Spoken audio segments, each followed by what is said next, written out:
Hello, everybody. Good morning, Keith. Hey, good morning, Jackie. I am so excited to spend the next half hour with you for this fantastic event. We're going to have some fun and raise awareness and money about a great cause. Let's get this thing started, Jackie. It is so awesome, everybody. Welcome to the inaugural Zoom-a-thon. It's sponsored by Aviv Clinics. We are so grateful for that. It's a walk to end Alzheimer's celebration, if you will. It's this Zoom-a-thon event in this crazy year that's been 2020. And it's been so rewarding to work on this. And essentially today, we're going to highlight the ongoing fight for a world without Alzheimer's, right, Keith? That's always the goal. So my name's Jackie Lebrecht. I'm a board member for the Central North Florida chapter. And I'm obviously honored to kind of kick it off today with my board member, Keith Landry. So Keith, talk a little bit about kind of why you're part of the board and what you do with the Alzheimer's Association. You bet, Jackie. I'm also a board member here in Central Florida, and I have seen so many friends affected by this disease. People who are affected by it don't need me to tell them how serious it is, what an impact it has. And we're just taking a stand today. We are building on to our walk to end Alzheimer's, and we are going to work together over the next few hours to find the first survivor of this disease. And so we appreciate everybody that's going to be watching today, all the Alzheimer's staff, Jessica Marshall and her team behind the scenes. Folks watching this over the next couple hours or so will never know how much work was put into this. But so we just want to thank them from the bottom of our hearts. And frankly, Jackie, you did an amazing job putting a lot of this program together as well. So thank you to you. You bet. Well, Keith, thank you so much. That's so kind. And it's so funny you say the first survivor. That's exactly what the t-shirts were this year. Lead the way to the first survivor. And I swear I saw that this morning and I just got chills thinking about it because we are so close. There's so much hope. And we're going to talk about all that today. So I've been involved with the Alzheimer's Association since 2012. I was actually a news reporter at the time, much like yourself, you're a former reporter. And my grandmother had it. And I just thought to myself, we have to do so much better than this. Little did I know there were all these incredible resources that we could have taken advantage of, and we just didn't. And once I got involved in the Alzheimer's Association, I really made it kind of my personal mission to connect as many families as possible with this incredible organization, from care and support to all the research, right? So that's why Keith's here today for that reason. I'm here for that reason. So, over the next few hours, we're going to learn a lot, right, Keith? Yeah, absolutely. And you make a great point about the resources the Alzheimer's Association offers. When somebody gets that diagnosis and they just look at each other and say, well, what do we do now? How are we going to help mom? How are we going to help dad? What do we do? We start with all the Alzheimer's Association, and they have a hotline that's an amazing, amazing resource. And we'll get that number to you today as well. But do know that hotline is the place to turn in a pinch when you just don't know what the heck to do next. So let's talk a little bit, Jackie, about what we're going to do in the Zoom-a-thon over these next few hours. We're going to learn a lot. We're going to talk about the many programs that are being offered to support families battling the disease. And we're going to learn about the latest and greatest research that's happening across America. And we're going to tell you right now where you can go to donate, because frankly, what we're trying to do here, in addition to raising awareness, is to raise some funds today. That's why we're calling it a Zoom-a-thon. So you can log in to alz.org/CNFL, and the CNFL is for Central North Florida. Again, log on to alz.org/CNFL, and you can make those donations throughout this event. And you know what? It doesn't have to be $1,000. It can be a small amount of money. If everybody tuning in gives a little today, we'll cross the bridge together. Right, Jackie? No doubt about it. That's the thing. Every little bit counts. I always talk about the grassroots fundraising. That's what matters. That's what makes the big difference. Don't get me wrong. We'll take all your money. but we really just need, every little bit counts. Our goal today is a lofty one, right? So it's $25,000, but we can get there. I know we can. And we're challenging walk teams to challenge your donors to really step up. It's a great opportunity to get that tax deductible donation in, right? By the end of the year, we all have to pay our taxes soon enough. Why not? So again, it's alz.org/CNFL. That's Central North Florida. You can't miss the banner right there on the top. Learn more. You just pick your walk and you donate. So it's a great thing. So we're going to talk about all kinds of programs and services today. We're going to talk about research. Over the next few hours, you're going to meet so many people who make it their lives work to make people's lives better. And you're going to meet those impacted by this disease. And speaking of which, why do we fight? It's for people like Gina. My name is Gina, and I'm one of the many faces of Alzheimer's. I was only 63 when I was diagnosed with the early stages of Alzheimer's. Initially, I was embarrassed by my diagnosis and didn't tell anyone. I thought the fact that I couldn't remember things meant I was stupid. But then I thought about my mother, and her brother, who all had Alzheimer's. Then I thought about my own children, and I decided that I was going to do everything I could to help find a cure. If not for me, then for others, maybe even my own children. I am so grateful to be participating in a drug trial at Mayo Clinic. It is through a drug trial that we will find a cure.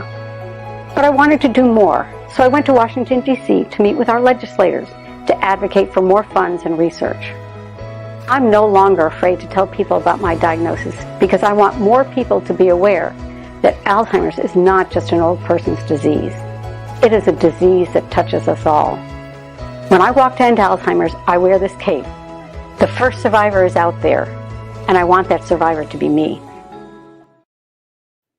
Wow, how about that? I love Gina's cape. She wears it proudly and for a fantastic cause. And throughout this event today, we're all searching for that first survivor. And that's what we're going to do together. That's what we're working on together, Jackie. So I know, Gina, I need a tissue, so stand by now. There you go. Gina, you're absolutely amazing, and we appreciate your advocacy and your courage to share your story and your commitment to the cause. And as we mentioned, we're going to dig into the care and the support available from the Alzheimer's Association. And this inaugural Zoom-a-thon is sponsored by Aviv Clinics. And we have the rare opportunity to speak with one of their top people today, Dr. Alex Alvarez, joining us from Aviv Clinics, looking fantastic with his purple sweater and proper lighting for the virtual event. Thank you so much for being with us. Why is your organization supporting this cause? And we really, really thank you for doing it. Well, no, I mean, good morning, everyone. And I'm Dr. Alvarez. I'm one of the lead physicians, along with Dr. Elamir, over at Aviv Clinic. And indeed, it's an honor and a pleasure to be able to speak on behalf of Aviv about this great thing that all you folks are doing. We do a small amount, but what you all do is 10 times what we'll ever be able to do. Our company focuses mostly on healthy brains. We try to actually use only hyperbaric chambers. We enrich the oxygen. Part of the reason why this may be working even in an Alzheimer's patient, and I do have one that is very specific, is that there's always a small overlap, or maybe even a very large one, with small vessel intracranial disease. So that although Alzheimer's is the #1 reason to actually have dementia in the United States, that small vessel intracranial disease is actually right behind it. I like to use the 7 categories of Alzheimer's, and not just the nomenclature of moderate or severe. It doesn't tell me much as a physician, but I think if we go through the first 3 or 4 categories of Alzheimer's, it really lets you intervene. Now, obviously, category #1 is the guy that goes crazy and gets this Alzheimer's genome, gets genetically tested, and now he lives in fear for the next 20 years. Only kidding. At this time, we are able to intervene on actually lifestyle modification.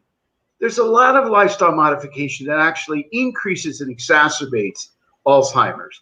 Bad diet, bad cholesterol, poor blood flow to the brain, smoking. I could go on forever. And that's when you really are able to intervene. Now, the very mild class, people begin, this is when everybody starts to notice. People begin to forget names. Gee, where did I leave my keys? And a lot of people just think it's a normal aging process. We don't believe that in Aviv. Age is out of the question. You could be 184 or 48. Your brain should be as healthy as the day basically you were born. And we're able to achieve this. Now, class number 3 is my favorite because we've already had a graduate from class number 3. And I'll mention that her name is Edie, and she is doing incredibly. This is a lady who started off with severe cognitive impairment. She was in stage 3. The Israelis actually told me, who are the masters of this program, that, well, maybe we won't get a good answer from this. This is a very progressive disease. And what happened was she was so bad that at first I had to go into the chambers myself with her. And she was not ever even able to get the right seat, to get the right mask, to put on the right mask. At the end of the day, she actually gave a testimonial with her husband. If you heard it, you would never think that there was anything wrong with her, just like the previous lady. I talked to her husband, and one of the main things he told me is, I have my wife back. Now, wow. Not mentally, maybe all the way and stuff like that, but it is the psychosocial problems that every Alzheimer's and every caregiver goes through. That's was amazing. Wonderful. Oh, that's just so moving. Talk about, really doing rewarding work. Can you tell us a little bit, Dr. Alex, right? You like to be called Dr. Alex. What makes you so excited, most excited, I should say, to support the Alzheimer's Association? Well, I think it's such a progressive disease, and there are so many stages to it that I want to make everybody aware that it's not only the patient that's suffering, but it's the caregiver that's really suffering. Yeah, we have an Alzheimer's cafe at the Villages, which, I met the folks that run it, and I thought that it was incredible because I look at Alzheimer's also as mainstreaming people with cognitive impairments such as trisomy 21. They would hide these kids, and now they're mainstreamed so that the cafe allows the caregivers to actually chill out. It's almost like respite for hospice, chill out a little bit. And now the people inside the cafe aren't embarrassed that they're repeating themselves because everybody else is. So it's such a wonderful feeling to know that the socialization is probably as important as any treatment that we have at this point. That's a great point about just feeling comfortable with the people around you who relate to you. Yeah. And one of the first things, again, that was noticed by her and especially by her husband was that social aspect. And the funny part, I don't think it's funny, but the unbelievable part about it is that she did not want to leave our program. She finished, she did great.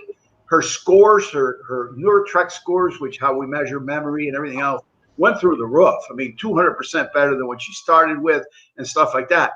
But the real aspect was actually very interesting. She goes, I want to go back to the program every week. I said, well, I mean, we have no data on just coming back and chilling out. And she said, no, I love the social aspect. I love the nurses. I love the physiologists. I love the dietitian. And when she enters our building, it's almost like a different human being. Amazing. Thank you so much for sponsoring this today, for being here with us, for taking your time to chat with us. It's so great to hear about your program and for your support of the Alzheimer's Association. We will do this. We will get a cure. We will get that first survivor. Thank you, Dr. Alvarez. Thanks for being here. Thank you, and God bless. And I've got to borrow his purple sweater at some point. I love that sweater, awesome. Dr. Alex. All right, thanks for your commitment to the cause. Blessings to you, sir. Okay, you too. And we want to thank everybody who's making a difference today. You know what? We're virtual. It's a Saturday morning. My husband, you got to undo your tie from the work week. We're just trying to do something together on a Saturday morning at our computers in a virtual event. And we hope everybody, Jackie, we'll just do a little bit. Let's just all do a little bit together. And we want to thank those who've already opened their hearts to the discussion, and thank you for opening your wallets as well. Now, our latest tally in the event so far today, Jackie, already we've raised $1,000 just in this Zoom-a-thon event so far today. Amazing. I love it. I love it. I love it. Here's how you can donate, right? So log on to alz.org/CNFL. That's for Central North Florida. And essentially, you just see a banner there. You click on that. You just find your walk. Maybe it's the walk closest to you. You could find my team. I don't know if you want LeBrecq Walkers, whatever you want to do, and you donate. And again, you're watching this Zoom-a-thon, this inaugural Zoom-a-thon sponsored by Aviv Clinics. Yep. Well, we now have Leandra Clovis, Senior Development Director at the Alzheimer's Association. She's also our executive producer, AKA doing everything, has her hand in everything, has done every single thing in the world from home. Leandra, great to see you. Hello. So talk a little bit about our goal today and how we're looking and what people can expect from the next, 2 hours and 45 minutes. Yes, I'm really excited to be here. This kind of spurred from an idea on a board call, as you both know, since you were there. But this event really is set to just kind of enhance our walk to end Alzheimer's that we had this year. And, with everything that was happening in 2020 looking like a very strange year, we still had walk. It's just that walk was everywhere. It was on every sidewalk, track and trail. And so we walked everywhere, and collectively our events have raised more than $886,000 to date. Awesome. And we came up with this idea to just kind of spread even more awareness about what the walk was and what they fund and how people can still donate. And so we're hoping to raise an additional $25,000 just today. I am confident we will at least pass the $900,000 mark. I just know that that's going to happen. And we are hoping to raise an additional $25,000. And I actually have some breaking news. Okay. Yes. The video that you guys saw earlier, Gina in the Cape, Gina is actually the wife of our board chair, Steve Waterhouse. And I got an early morning email and text from Steve, but Steve and Gina are personally going to match the first 5 $100 donations that we get for the Zoom-a-thon today. So personally, they are going to match those donations. So the first 5 people to donate $100, Steve and Gina will match that donation for you. So really excited to announce that. Yeah. I don't think you could find a better advocate for this cause than Steve and Gina. Like I think if you looked really hard, it would be hard. And we'll see Steve, right? He's hosting one of the half hours coming up. So he is. So Leandra, tell us, for the people watching who maybe aren't a part of the Alzheimer's Association itself, how can they donate today? What can they do to maybe give a little bit, everybody pitching in to give a little bit, that goal's $25,000. And frankly, when you talk about an organization that helps families in need at the very most basic levels of support, it is the Alzheimer's Association. So what can people do to get involved to maybe give an end of year gift with the tax deductible component? Yes. So if you are a walker or a team, you can obviously reshare your Facebook fundraiser, send emails today, share this broadcast with anyone and let them know. The fundraising for our walkers goes through December 31st. That is the date to qualify for incentive prizes. Actually, I am sporting a few of those today. This jacket and this shirt, I know. So our walkers can still earn those really great incentive prizes. They can reshare their fundraising pages. If you're not a walker and you happen to have just stumbled upon this event, hello, welcome.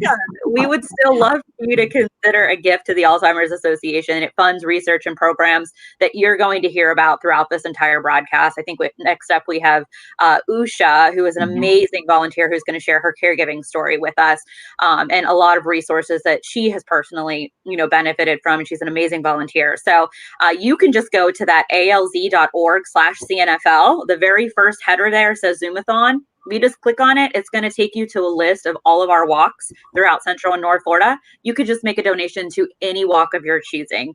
If you so feel inclined, like we said, tax deductible year-end gift, whether you're a walker or not, every little bit helps. Jackie and Leandra, what are these walk team alerts about? What should folks know about those? Yeah, walk team alerts are going to be really, yes, one is coming up. They're going to be really exciting. As we go throughout the day, you'll hear a walk team alert, and that means that one of our dedicated walk teams is coming on to talk about their personal fundraising and possibly make a donation on air. All right. Thank you so much, Leandra. Thanks for being here. Thank you all. Congratulations already on a successful event. Hey, Jackie, tell me quickly, you said that you have family member, relative, we're going to talk a little bit about caregiving now. And I just want to hear a little bit about just your observations about caregiving and what you observed just in your life and your family and the recollections you have. Just open your heart to us a little bit about caregiving. Yeah, so my mom and my aunts and my uncle, there's 4 children in the family. They were my grandmother's primary caregivers as she declined and deteriorated. And it took a massive toll on them. One of them lived in the home with her. And she really was impacted, my Aunt Karen. And my mom and dad were there on the daily. So it was just, it's extraordinarily challenging, and we saw it from afar because I lived in a different state at the time, and it just was. They just, not only are you watching your loved one slip away, but you're exhausted, right? Yeah, mentally draining, right? Right, and you need that care and support. And again, the reason I'm involved in this cause is because if we had the resources that I now know are available, it would have been a much better journey, because there is a lot of hope in this journey. You can really learn to love someone in a completely different way. And I think that's what we found with my grandmother, because she changed a lot. But she held on to a lot of the pieces of her that we just loved. And, again, people rely on these programs at the Alzheimer's Association. There are 1.2 million people caring for 580,000 people in dementia in Florida alone. Did you know that, Keith? It's crazy. The numbers are stunning, and just the toll of that, the lost hours from work, the lost productivity, the exhaustion, the stress, the mental and physical wear and tear on the caregivers. That's why we're doing this today. This is a harsh situation for these families that are affected by this. So many people really relying on the incredible programs that Alzheimer's Association gives to caregivers. And I guess it's 1.3 billion hours in unpaid care each year that these volunteers are not working because they got to take care of mom and dad. Again, just an emotional and draining toll. And that's why the Alzheimer's Association is committing to giving these families the tools and the support they need.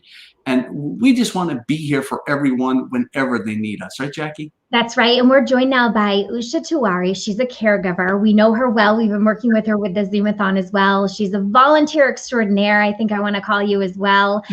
You walk and advocate each year. Usha, great to see you. Tell us a little bit about your story and your journey with this disease.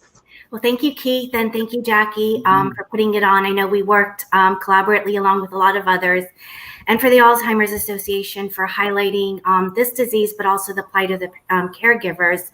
I am a caregiver to my mom. My mom was diagnosed a few years ago, and it was a very unexpected diagnosis. I was not familiar, despite my father being a physician, gastroenterologist. I had no understanding of what Alzheimer's dementia was and what goes into it, especially as a caregiver. My mom's diagnosis has been very tricky because initially she was exhibiting these signs for a while. So one could now say that she had early onset of Alzheimer's because she had a lot of mental health issues. She was depressed, a lot of aggressive behavior, a lot of psychosis. So initially she was being treated for that. And, we really didn't talk about it because we thought it was something, very personal. But as time has progressed, her diagnosis has become, firm and positive. And it is a roller coaster. Every day is different. I shouldn't say every day. It's like every hour, every 30 minutes. I am her sole caregiver, so it is extremely difficult for me balancing her care and working. I do have someone who helps for a little bit, but that too, it is very stressful because it takes a toll financially. Here I was planning, making monthly contributions to my IRA, and now all that money is being diverted for the caregiving and well-being of my mom. And, even in a COVID environment, it's been challenging. Unfortunately, she was hospitalized twice when COVID started during the peak time. So I've been learning to adapt, especially with her taking extra precautions. So like I said, every day, every minute, she changes her behavior, and it's something that's very difficult to adapt with. Well, Usha, I just want to take a second to thank you for your advocacy and your leadership at the grassroots level. You have been an extraordinary volunteer, somebody who has experienced this disease firsthand and decided, you know what, I'm gonna do something that everybody else can do. I'm gonna lead at the grassroots level. But what would you say, Usha, are the services that you receive from the Alzheimer's Association? What are the most useful services that you're getting from the association? I think, well, first and foremost, the Alzheimer's Association has become a valuable family member for me, because I can lean on them. It's a network, because only those who are involved understand what you're going through and can, guide you and, during the challenging times. I reached out to the 1-800 number a few years ago, and I was hesitant to call. It took me some time because I was kind of like, oh, I don't need help. Let me figure this out. But the psychosis and behavior changes were so challenging for me to manage. So I picked up the phone and called, and I wish I would have done it a lot sooner. They're very compassionate, very understanding. And the way that they did it, very methodical, they listened. You felt like there was someone else who was sympathizing with you. They took notes. During the call, they asked for little things, like they asked for my phone number in case we get disconnected. What's the best number to call you back? What is your email? So for my first phone call, I was on for about 90 minutes. Okay. And after that, they immediately sent me a PDF file, how to deal with situations. And they made sure that I was on the phone until I received the PDF file, so it didn't go into my junk mail. And then they followed up the next day. And just, so that was very moving. And it was at that point that I realized that, I want to give something back to them, because it really meant a lot for them to put that much time to guide and make sure that I was okay. And to be honest with you, whatever they gave me, it has worked. And to this day, I continue to use those guidance on my mom when she has those challenging times. And just, they're 24/7. So that's important to know. Just a few months ago, I called them Saturday night at 11 p.m. I didn't know how to deal with something, and they walked me through it. And again, did the same procedures. So it was very touching for me as a caregiver to realize that, there is hope. There are people who understand, and that they're there for you. Great. Jackie? It's incredible. And that number is 1-800, by the way, 272-3900, as Usha said. They are there night and day, 24/7. Someone is always there to pick up the phone. And I know many people who have called that, maybe once, maybe several times. The fact that you've been able to utilize that, Usha, I mean, what an amazing resource. Thank you so much for being here today, for sharing your story, for being such a strong advocate for the disease, like Keith said. And we just really appreciate you. It's great to see you. Thanks so much for stopping by. Thank you. Thanks, Usha. You bet. Jackie? Well, we have an amazing treat coming up in a little bit.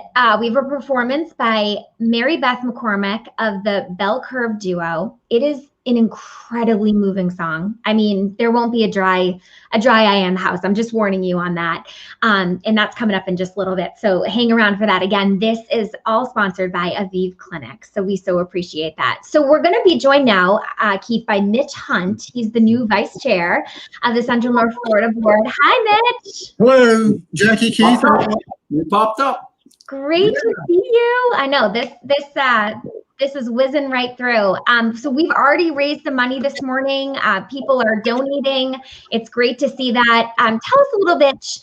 Tell us a little bit, Mitch, about just why we're doing this today, why it's so important that we reach our goal, and really the important services that all this is going to. Yeah, well, that's a great question, Jackie. I mean, and I've been involved with Alzheimer's for a number of years, and I've seen us make so much progress towards all of our missions in terms of research. We are the instigator of funding for research at the Alzheimer's Association in terms of advocacy and education and support for caregivers like Usha.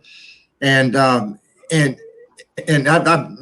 have a personal story with Alzheimer's as well. I lost my mother to the disease, and so I'm so motivated to do whatever we can to help fewer people like Usha to have to deal with this. And it's such a dreadful disease, and it has so many prices, the emotional price and the cost of that on people, but then the financial as well.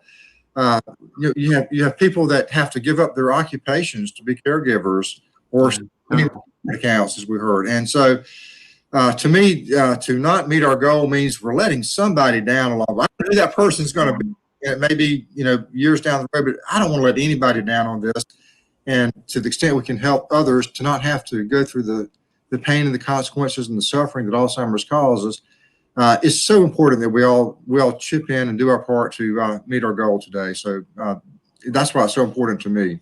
Absolutely. Mitch, as the new vice chair of the Central North Florida Board, we have a lot of work to do both today and in the coming year. We're trying to raise $25,000 right here today in this virtual event.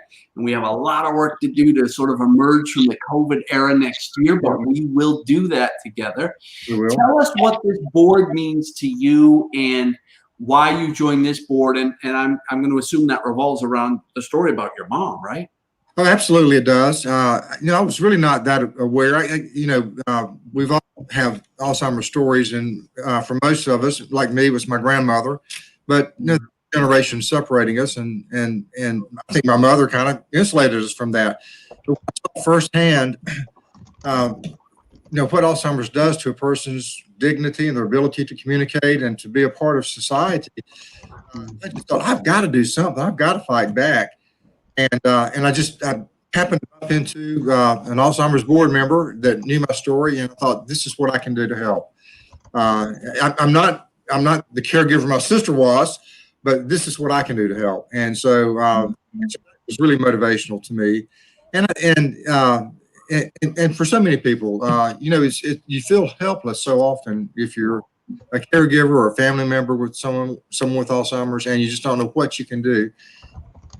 My way of saying I can contribute something. I'll give whatever skills I have to the board. I'll support it financially, the organization, and I've been so proud of the progress that the organization has made in the years I've been on the board. It's been tremendous progress we've made.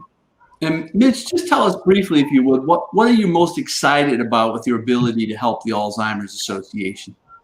I don't know that there's any one thing, Keith, but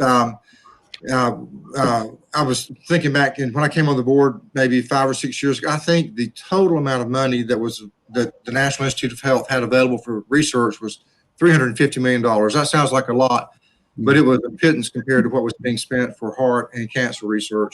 Yep. And this year, the Senate just presented a budget that will increase the amount of funding by $350 million. The numbers have gotten big enough that we're really making a difference now, but it's like, I think it's $2.8 billion we're spending on research, and that's where we're making the difference. We're just a few months away, I think, from being able to have a blood test that can give you a diagnosis conclusively of whether or not you have Alzheimer's. And previously, the conclusiveness was a brain autopsy, which was to do anything about it then. But so it's exciting to see the progress we're making and the amount of education and information that's out there available that the Alzheimer's Association has increased. When I got on the board, we didn't talk. I mean, this was 6 years ago, I guess. At least I wasn't aware of the preventive education measures. And I don't know that we knew those things back then, but in that short period of time, we know that a healthy diet, exercise, socialization, all those things can help prevent or deter or slow down the rate that Alzheimer's approaches a person. So it's just amazing to see the progress that we've made, and we're just so close to making other leaps and bounds of progress that, for me, this walk, Zoom-a-thon to finish out the walk to end Alzheimer's fundraising is such the right thing to do. I'm so happy to be a part of it.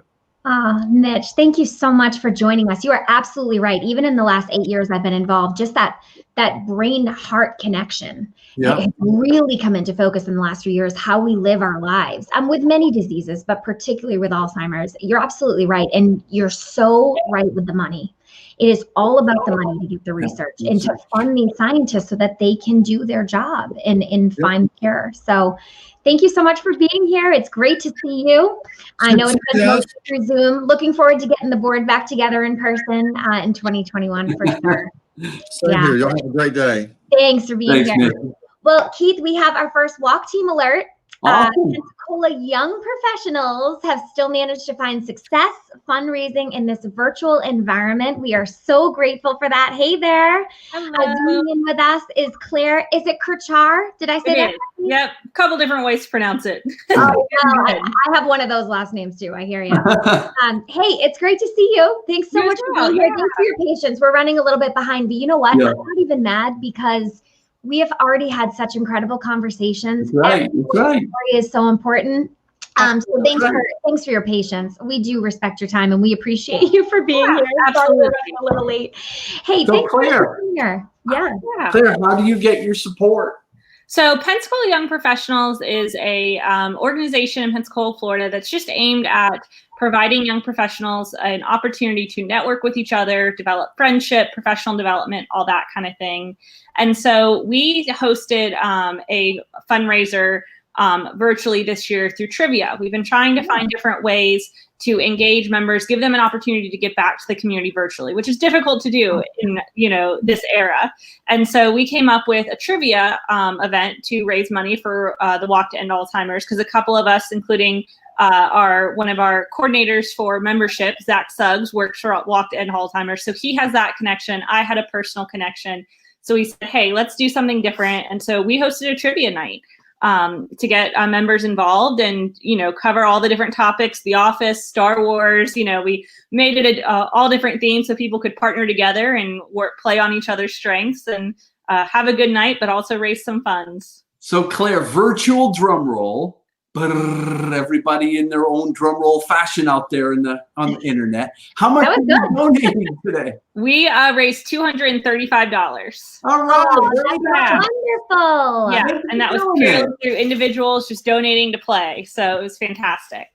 Oh my gosh, that is amazing. Oh, and we just found out that Mitch is donating. Mitch, who we just talked with, is donating an additional $500. Listen, I can't do math, but we are in and around the $1,500 market. I think a little bit more than that as well. So thank you so much. That is awesome. I guess I'll just ask, what makes you most excited about supporting the Alzheimer's Association? I think what makes me most excited is just that idea of, we've heard all this great stuff today. And I think Mitch I loved hearing him and his information about how the research is developing. And that's what makes me, I think, the most excited. I've got a personal connection to dementia and Alzheimer's. And so knowing where, my journey started, I think it's been over 10 years now. And so where I know we were then when my grandmother was getting diagnosed and where we are now, it's just such a huge difference. And knowing that, as a young person, this is something that's going to be in my life for my parents' generation and my own generation. So it's exciting to know and think about where we'll be in the future as these things continue. Awesome. Well, Claire, you inspire all of us to do more. We thank you for your time. We ask you not to stop. Please keep going. Please continue to make a difference. And for our walk team, still time. We challenge you to continue your amazing efforts and raise these critical dollars. Remember, we're trying to do $25,000 today, right, Jackie? Yeah, that's right. $25,000 today. So far, we have raised $1,870. Thanks very much in part to Claire's team. Donation. That is just incredible. So here's how you can donate. Log on to alz.org/CNFL. You cannot miss the big banner. You want to choose your walk and donate. And again, you're watching the Zoom-a-thon sponsored by Aviv Clinics. Well, Claire, we're going to let you go. And Keith, I think we're pretty excited to announce an exciting performer here. Yes, you mentioned this at the beginning. You said it would be emotional, and it will be. We are excited to announce the amazing performer Bell Curve Duo. David Bell's been a guitar slinging favorite of the East Coast music scene since the 80s, and Mary Beth McCormick, whose passion for music, that just came from her DNA, apparently. It's been there forever. Her father sang tenor in a barbershop quartet, and her brother played the part of George Harrison in a popular Beatles tribute band. That's pretty fun and cool. So how about a nice big warm introduction for Jackie Bell Curve Duo? Yeah, so apparently this causes, well, as we know, is very personal for Mary Beth, and you'll see in the video coming soon. She wrote and performs. It's called When Mama Knew Me. And as we mentioned, it is in honor of her mom who is battling Alzheimer's. Take a look.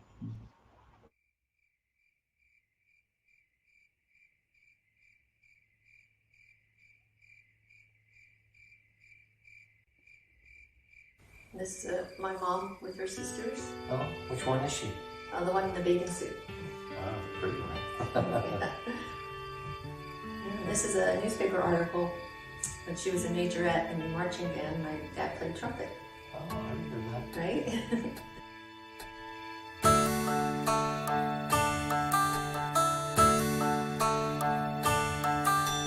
Sitting on the counter watching you bake, making apple pies and hot milk cakes. My mama knew when mama knew me. Crying over a broken heart, feeling like my world's been torn apart. My mama knew when mama knew me. In time, she won't remember. Down inside, there's so much left I need to say.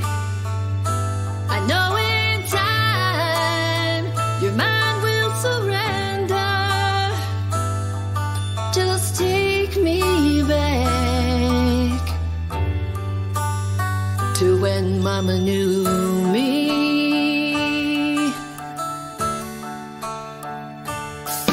Buying penny candies at the 5 and dime, swimming at the lake till 9:30. My mama knew when mama knew me. Listen to the rain on the back porch swing, planted by the garden at the end of spring. My mama knew when mama knew me. She smiles, but does she remember? In her eyes, there's something that she needs to say. I know in time, her mind will surrender. Just take me back to when mama knew me.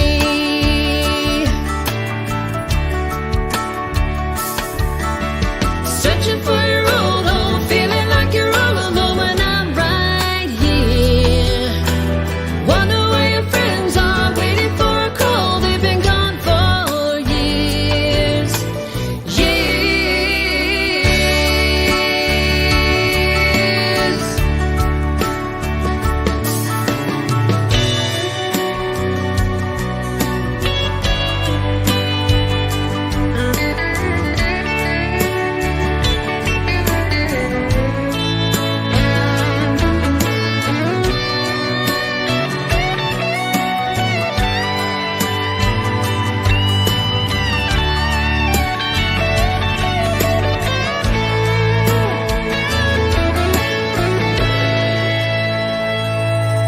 Keep yourself out of trouble, don't stay out late. Be sweet to me on all your dates. My mama knew when mama knew me.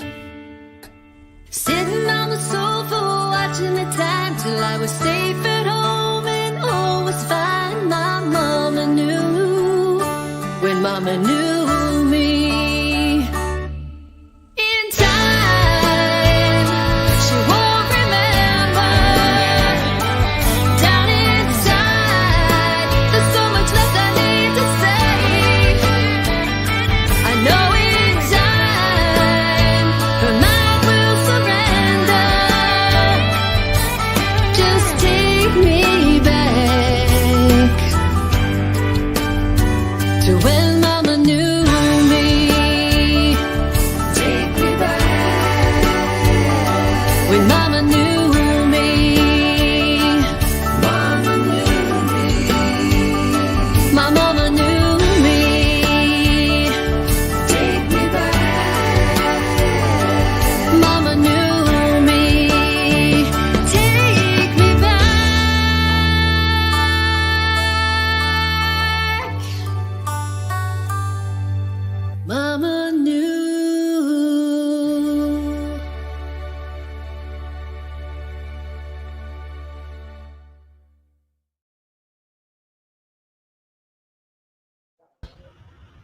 Wow, that was such a touching music video. I want to welcome everyone into this half hour of our Zoom-a-thon sponsored by Aviv.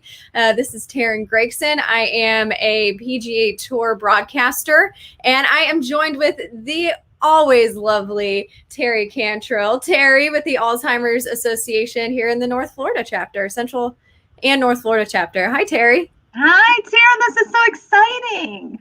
I know, it is so exciting, and it's so cool to see how much money everyone is raising so far. And again, you can log on to alz.org/CNFL, and we are raising all this money, Terry, for people like Bertha and Charles. So let's check out their story. My name is Bertha, and I am one of the many faces of Alzheimer's. At the young age of 63, my husband Charles was diagnosed with younger onset Alzheimer's. After hearing the diagnosis, I started grieving silently and was so unprepared for the journey I was facing of the longest goodbye. This disease changed our life, but not our love. The disease is challenging to understand. It changes rapidly and continuously as it has no boundaries. It's hard to watch as it is heart-wrenching and creates uncontrollable sadness. Charles is currently in the moderate stage of the disease. The decline of his language skills is progressing, but through it all, he manages to still smile and laugh. He has good days and not so good days, just like us.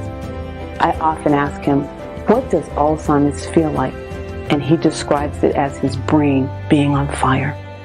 Charles will tell you, I'll never ask why me, because why not me? He will tell you, I trust God and I am no longer afraid of this disease. My hope for the future of Alzheimer's disease is that one day our children and grandchildren will be survivors of this relentless disease. My name is Charles. I am one of the many faces of dementia. Wow, what a story there. We all have our stories, our personal connections to the disease. I myself lost my grandfather to the disease. And just like Charles said in that video, Terry, he wants to help out the next generations so that we don't have to worry about the disease like they did. So just really incredible. So with that, we have incredible supporters out there that are helping as well. Why don't you update us on this walk alert? So are we going straight to the parrot heads now, right? This is the walk alert. I don't see them. Hey! How are you? It's so good to see you guys. Oh my God, that's great. The Parrot Heads this year, they are just such a fantastic team. Always one of our top teams here in Jacksonville. And they were able to donate $3,400 this year, which was matched by a generous donor. Okay.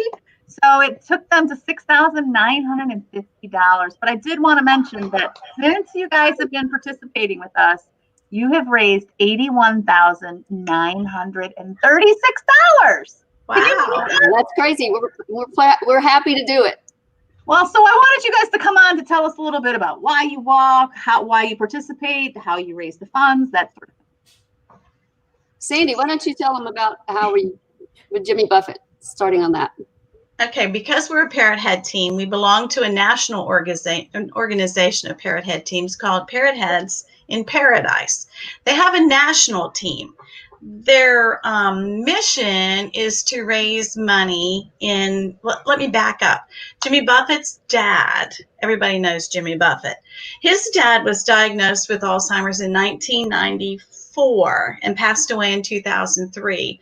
So at that time, the nation of Parrot Heads, which was not near as big as it is now, decided that they would love to do a tribute to Jimmy and his dad.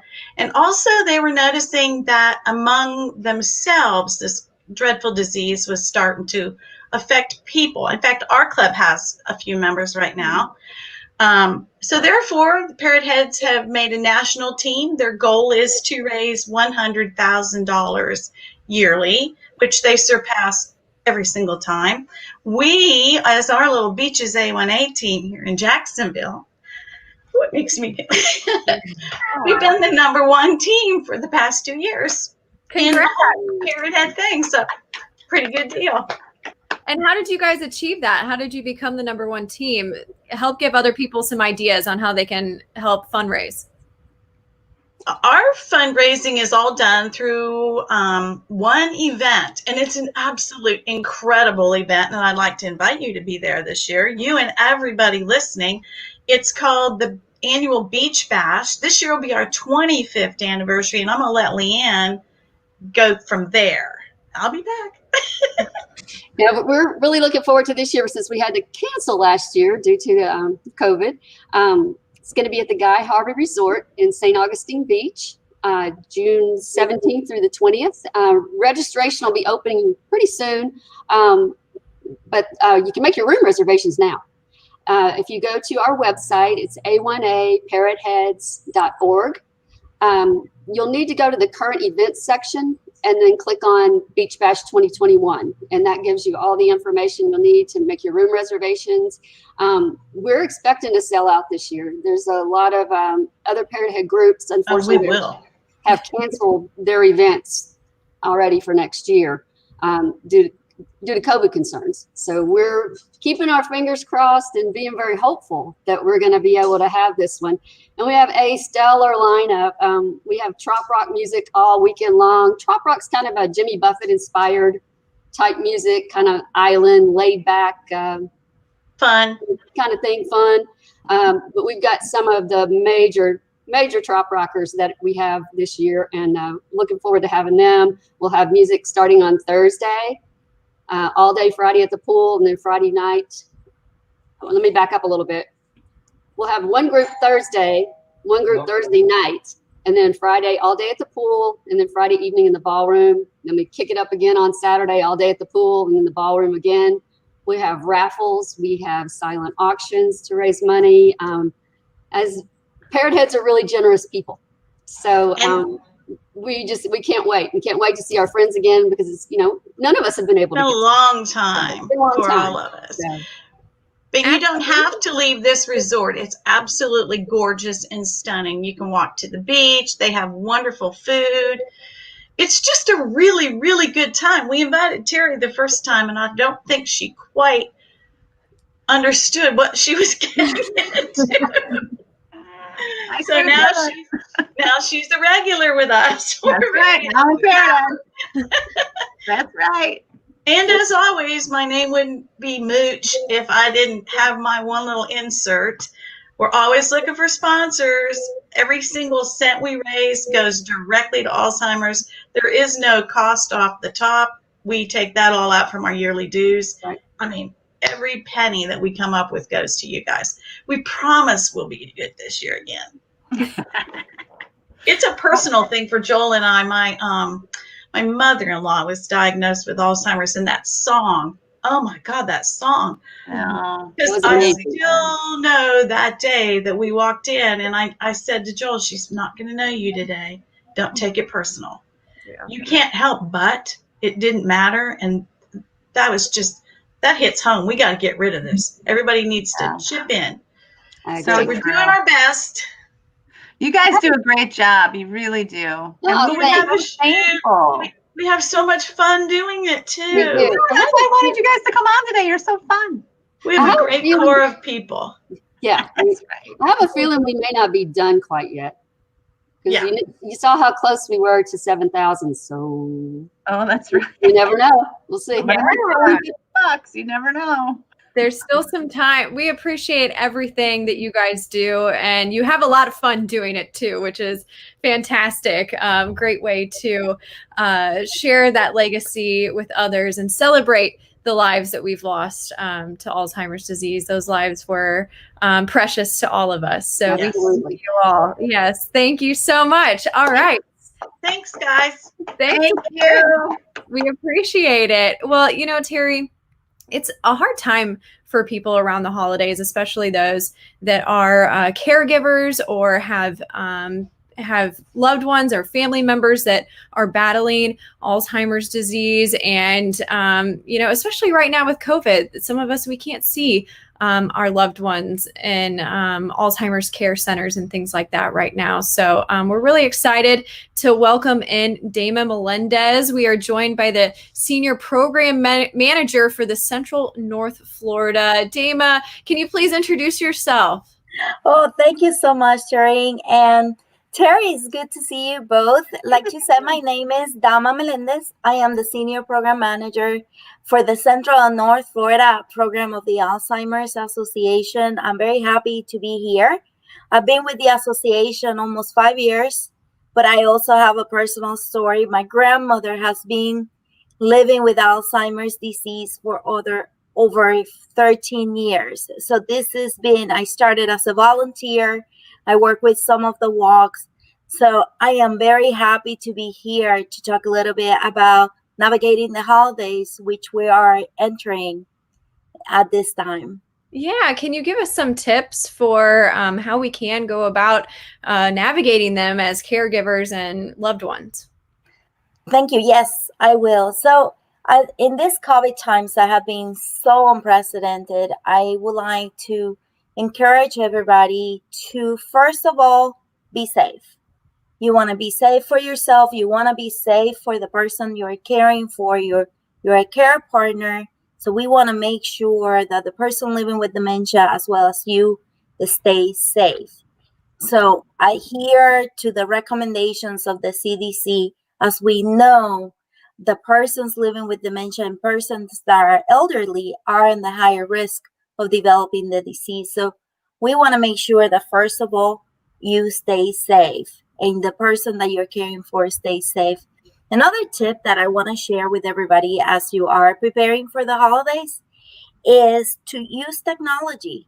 You're joining us today. This has been like the silver lining of this whole pandemic, is learning how you will stay connected that way. And I'm going to share with you something else that the Alzheimer's Association is doing in partnership with the Department of Elder Affairs and the University of South Florida, which is our Project Vital, which is bringing tablets to people to home. So even after the holidays, using these tablets, part of a research that we're doing, it will be a way to stay connected. So technology is very, very important and something that we can take advantage of.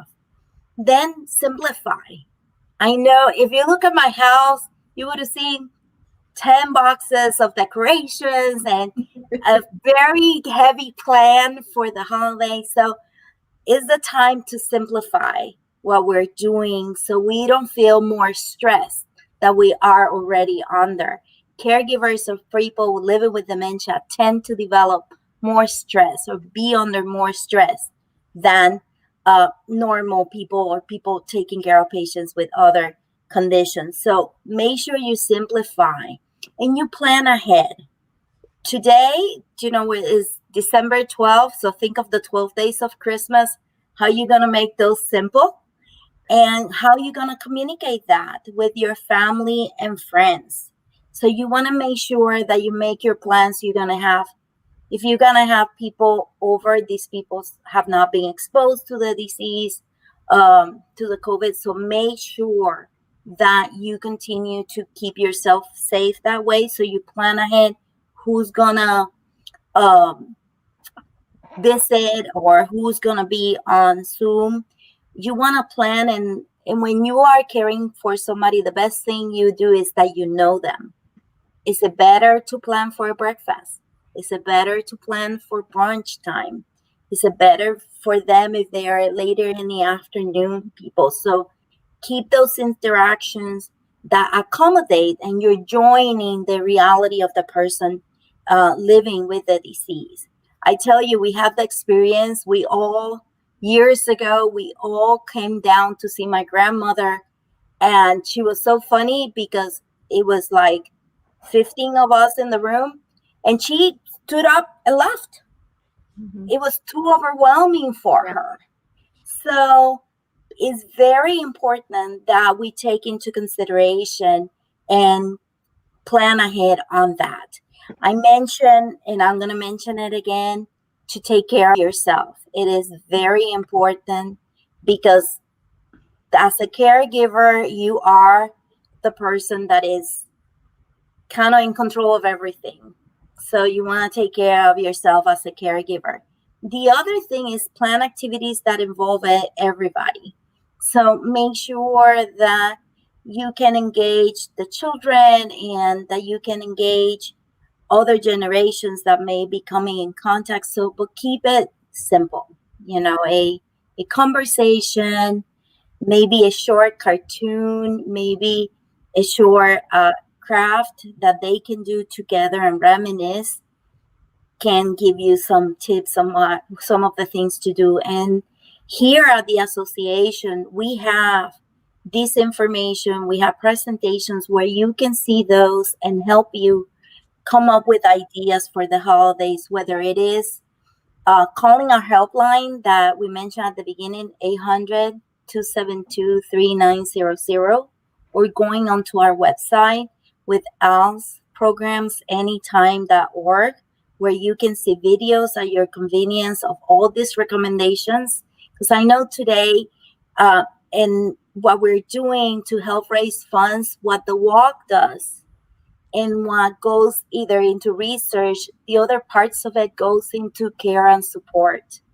So what you are doing today impacts the support that we give families and caregivers, as well as the person living with dementia. So I would like to invite you to get more involved, those that are watching us, to get more involved with the association. So I'm going to kind of wrap it up and talk a little bit about gifts. So this is the time to be practical. Make sure that when we're talking about the holidays, sometimes a gift for a caregiver will be a couple of hours of respite. Will be somebody that will take care of dinner for them and give them a little bit of a break, or somebody that is safe and can come and stay with the person living with dementia so they can go and have their doctor's visits done, or their activities that they need, grocery shopping and things like that done. So I would like to encourage that when we talk about gift giving in this situation. And I focus a little bit on home, but now I want to mention the people that are already, that have their loved one in a memory care unit, or they are being cared for outside the home. Make sure that you prepare in the best way possible to make sure your loved one, and that you have that quality time. Sometimes it's about making those connections and those short memories. Sometimes it doesn't matter, it's not Christmas Day. So plan your visit when it's safer to do it, when it's more convenient. I did my Christmas visit with my grandmother last weekend because we knew it was going to be busier and all of that. So I went and I had that connection with her. So at this time, the most that I want to share is make those connections, make those memories, stay safe. Thank you. That's great. Those are wonderful tips, Daima. We appreciate it. And like you said to the caregivers, simplify, simplify, simplify, and also give yourself some grace, because you do so much for everyone. So give a little bit back to yourself. We appreciate those tips. That's so wonderful. Thank you so much. And again, I hope that everybody gets to their goals. I am sharing this with my team. Yay. So we want to make it there to the goal that we're trying to reach, and that we're here in care and support to support families living with this disease. So make sure you contact us and get connected with us. Thank you. Thank you. Yes. All of this money that we are raising goes to so many different things. And like Dama just said there, it also goes to educating and helping caregivers with activities and tips for them. We want to thank our current sponsor right now, Aviv Clinics, for helping us out for this hour of our Zoom-a-thon. And we just have so many guests, Terry. It's so cool. Yes, go Aviv. All right. We love it. And David Wheeler is our next outstanding volunteer. He's our next guest. And David, you have done so much in this unprecedented time to help raise money and to you just really innovate during this time with your team. So tell us what you have been up to during this pandemic to help raise money. You know, my fundraising plan, my fundraising activity hasn't changed much because it's been so virtual all along. I rely so much on Facebook, and I'll talk about my strategies for using Facebook. The one thing that has changed is my annual fundraising event. I have an event called Purple Willie Jam, Willie being my father's nickname.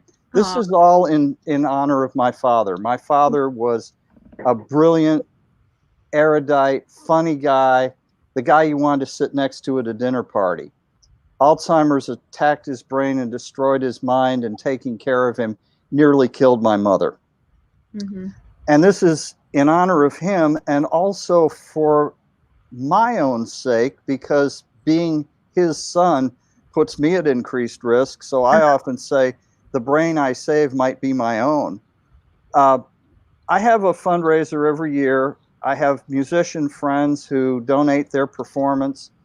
We have a local venue who hosts us, and we have an evening of great live local music and adult beverages. And we've raised anywhere from $1,500 to $2,800 each time. And of course, this year, like so many other things, it's not happening. I thought, well, I'll use this as an opportunity to move it from the fall and into the spring. And I was hoping for a spring event, but that doesn't look good this year. So I'm beginning to think about maybe doing a virtual music event. I'm just starting to think about that. Why not? You know, a lot of people. That's a great idea. You should do that. A lot of people are doing it. I was just earlier this morning, I was watching Diddy TV, and they announced a fundraising concert event. And I thought, gosh, you know, maybe I could get some production help from an organization like that and go regional or even national. Set up with something like this. Performers who have a dog in the fight, as I like to say. Mm-hmm. So that's something I may look at early in the new year. But what my strategy has been, and what I've had most success with, is using Facebook and using it in a very directed and personal way. Yes, I do the fundraiser, the Facebook fundraiser, and I get a few donations through that. But my best strategy is to personal message people. When I'm on Facebook and I see someone else is on Facebook, and I'll pick on Yasmin Khan because she's our wonderful local development director. If I see Yasmin's on Facebook, I'll click on her and I'll send her a personal message. I've pre-created a boilerplate message. Hi, Yasmin, please support me in the Tallahassee Walk to End Alzheimer's. Here's a link to my page. Thanks so much. Send it to her. It pops up while she's online. She sees it and she thinks, yeah, I could do that, or maybe not. Now, I've presented this idea to lots of people who said, oh, I couldn't do that. Oh, that would seem like I was trapping people or I was ambushing them or something. The key to doing fundraising and being good at it starts with knowing two things. Number one, this is a good cause. Mm-hmm. There's no controversy about this. Nobody is in favor of Alzheimer's. This is a Loctite cinch of a good cause. Number two is, I know I'm doing a good thing. When I know I'm doing a good thing for a good cause, I've had 0 people object. Now, maybe there are people who object to this. If they do, I think that says more about them than it does about me. All they do is ignore me. You do. It's a great idea to really personalize it, because then people can chat with you if they want to know more about it. It's a way for them to really personalize what they're giving their donations to. So it's not just a link that they're clicking. They can actually talk with you directly about it. So I think that that's such a great idea. And I've found potential volunteers this way. People have reached out to me. One friend just a few days ago said, my grandmother had Alzheimer's. I said, well, why don't you get involved with a walk next year? And she's very interested in doing that. So it's been a way to recruit volunteers as well. It's a great strategy. I made Elite Grand Champion last night. Today I will be adjusting my goal to 5K and see if I can get to 5K by the end of the year. I've raised 22,000 plus since 2014. Wow. And a lot of it has been done using this strategy. So wow. And the other thing I'm not afraid to do is to walk up to a friend, maybe after church, or I meet them in the supermarket or something, and say, hey, I'm raising money for the Alzheimer's Association. How can you help me? Again, it's a good cause. It's a good thing. The worst they can say is, oh, I'm sorry, I can't do that. I'm tapped out, or I've given my money to someone else. Sure. Hey, fine. That's fine. Yeah. Just ask. It's a great strategy, David, because so many people want to help others and get involved in any sort of charity work that they can. And they just need someone to help direct them and someone to invite them into that arena and that space. So it's so great that you put yourself out there and do that. And wow, that is a lot of money that you've raised. So it's working. And I'm just getting started. That's right. We love to hear it. We love to hear it. Well, David, if anybody out there wants to help you reach your goal, you can find David on the Tallahassee Walk page. So that's fantastic. It's purplewilly.com. I purchased a domain name through GoDaddy, and I also do emails through MailChimp. MailChimp is a great free platform for doing large email blasts. So there's a couple of other tips. Buy yourself a domain name that's easy to remember. It's purplewilly.com. And they're cheap too. Domain names are pretty cheap. So we thank you so much for all of your tips, David. You can go the Tallahassee Walk page to donate to the Purple Willies. And you can also donate by going to alz.org/CNFL. Well, Terry, David, and I, our time is coming to a close here. We've seen everybody. I know, it's been so much fun, Terry. I love you guys. You're close to my heart, and we want to. We love you, Taryn. Thank you. We want to thank Aviv Clinic as well for sponsoring this hour. But so this is Taryn. That's Terry. We have another Terry now that we're going to hand it off to. Terry and Connie and Steve. Let's welcome them in.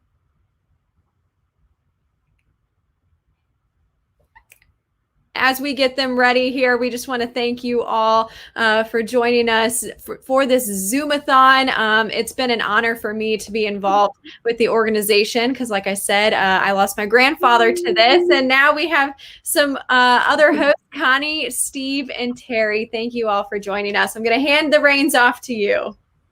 Hey, thank you very much. Great job. My gosh, this has been so much fun. I've been watching it all morning. Welcome back to the inaugural Zoom-a-thon, our Walk to End Alzheimer's Celebration Zoom-a-thon event, where we highlight the ongoing fight and our quest to have a world without Alzheimer's. Wouldn't that be amazing to not have to listen to the stories that we've heard? They're gut-wrenching, but we all know them.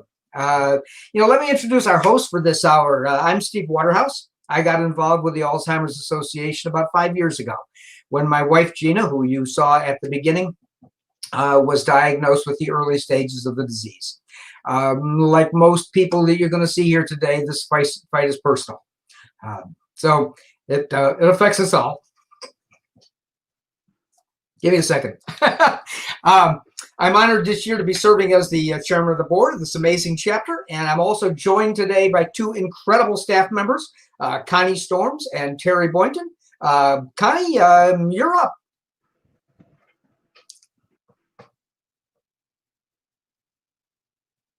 Not hearing you, Connie. Sorry, little tech. How many times have we heard that over the last 9 months, right? I mean, that's like the one we always hear and do. So anyway, sorry about that little gaffe, but I've been with the association about a year, and my mother had Alzheimer's, and it is a very slow and sad way to lose someone, as well as many of her sisters. So it's very personal for me. I did have a team this year for both of the walks in my area, and I'm just so glad to join you and help us raise some great funds for the Alzheimer's Association today. Thanks, Connie. Terry? Hi, I'm Terry. I think I'm getting a little bit of an echo here, so I'm going to just jump in. Sorry about that. I am the walk manager for the Ocala and the Villages and the Gainesville walk, and just thrilled to be here today. So glad we're all here.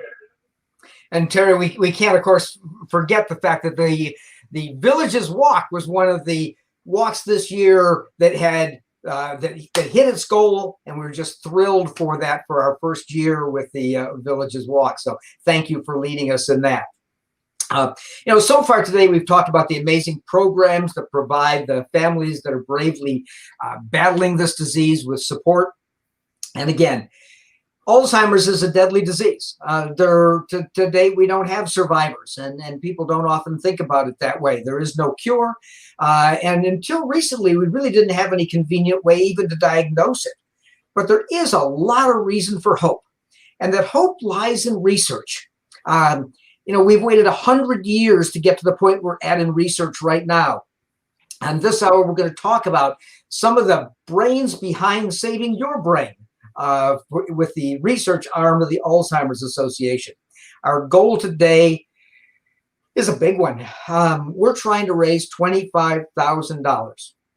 Please, if you can help, donate. It's real easy to do. Don't know what our goal is. We're up to $79.20. I can just saw Leandra just posted up here. Whoa, we're getting there. Holy cow, we're going to get there today with your help.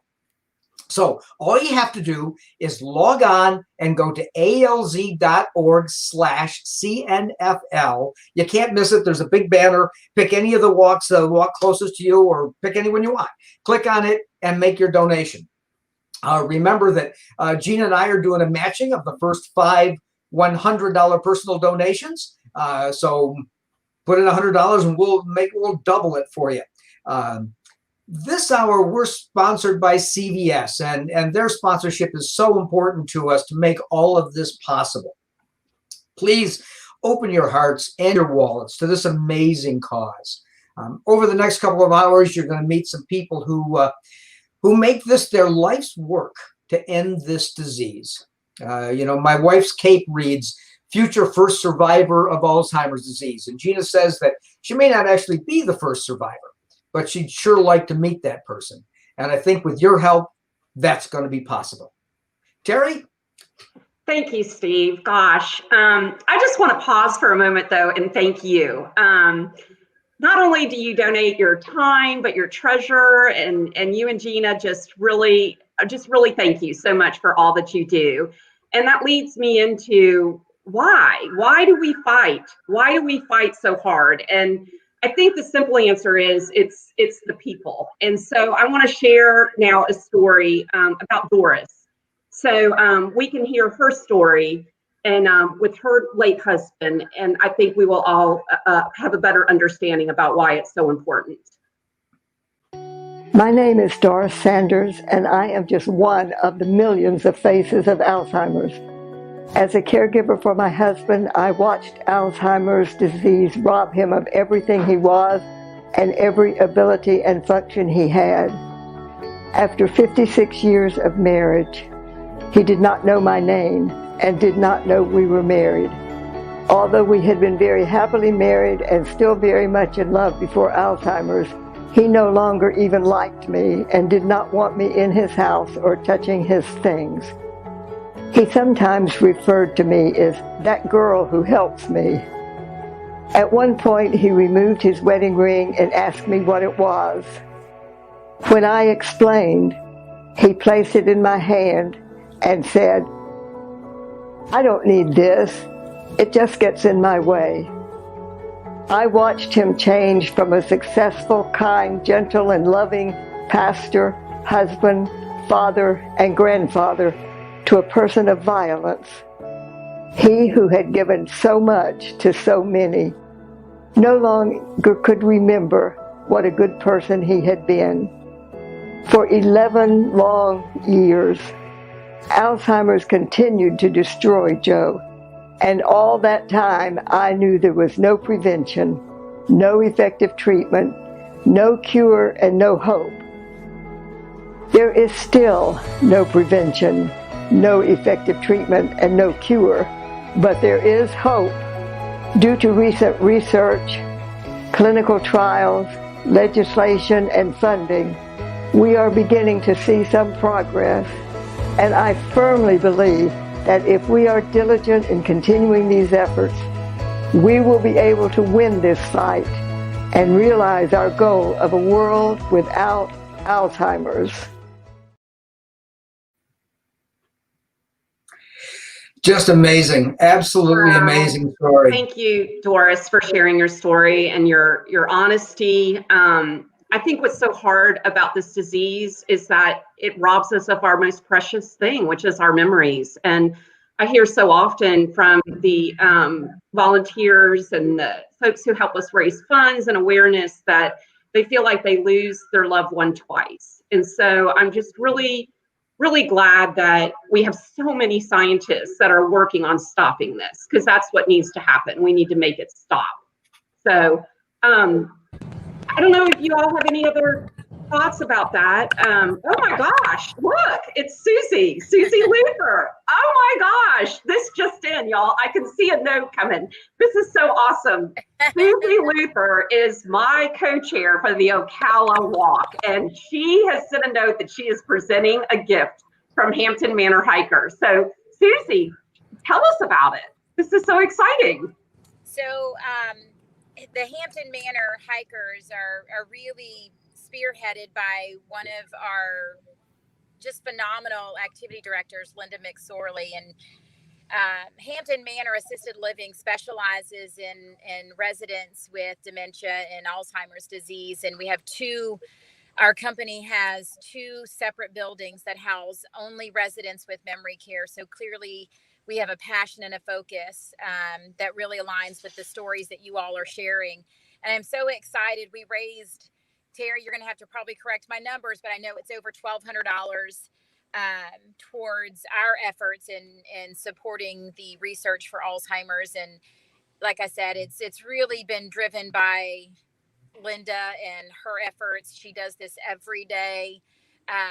She's the one who provides the life enrichment activities to our team, to our residents, and encourages them every single day. And in fact, Linda has a resident who has been a part of our resident's family member who has been a part of our team. That particular family member lost a loved one to the dreadful disease of Alzheimer's, and yet she still participates, still stays connected to Linda, and helps us raise money. Wow, that's amazing. Great story. Thank you. Why do you guys do the walk? Why is this important to you? So like I said, our business is about helping those with Alzheimer's and dementia. And the stories that I've already been hearing and been shared through this kind of Zoom-a-thon event aligns with what our focus is as well. And because we see it every day, and we see the differences. We have those that are dealing with the disease and have changed and so much from their original life. And Terry, you're right. Families grieve twice. They grieve the mental loss of their loved one, and then they grieve the physical loss as the disease will eventually, being a progressive disease, takes the life of their loved one. So it's you are constantly on that emotional roller coaster, and we are seeing through our work, the passion we have is that every day is a new day in the life of memory care, because they just don't have the realization of what they did the day before into the next day. And for us, it's about seeing what our impact does to our residents makes a difference in their lives, and it makes a difference in the lives of their caregivers who have turned their loved ones over to us to say, please, can you help us care for them during the rest of their journey? So that's why we do this. Oh, thank you so much. And what do you think gets you and your team so excited about working with us with the Alzheimer's Association? I'm sorry, Keith, could you repeat that question? I missed it. Sure. What gets you guys so excited about working with the Alzheimer's Association? Oh gosh. Well, with staff members like Terry, she's been a godsend to us, and certainly during an uncertain time where the landscape of fundraising has changed. It is her enthusiasm. It is knowing that the dollars that we raise goes to the research and goes to hopefully finding a cure for this dreadful disease, because we see this every single day. We see the hurt, we see the pain, we see what happens day in and day out. But the motivation, and like you are asking, Keith, the excitement comes from knowing that one day, with all of the efforts that we are all doing, we'll eventually find a cure. We will eventually get to a point where the loved ones, the caregivers, know that all the time that they spend is not in vain. So I can urge everyone who is listening to this message today, or anyone who is looking at any message that has the Alzheimer's Association stamp on it, knows that this is going towards the best cause for helping to end this dreadful disease. It is not a disease that you can just take a medication or just go get care for. It is ongoing, and the only way to end it is to raise the money for the scientific research that I know is behind the Alzheimer's Association's efforts. And it is well worth our focus to pay attention to that, and our money will absolutely continue to go and support it. Oh, thank you. And how much are you donating today? I think our Hampton Hikers, Terry, is over $1,200 from our wow. community. Holy cow. Small community. Oh, no, that's great. What's your goal for next year?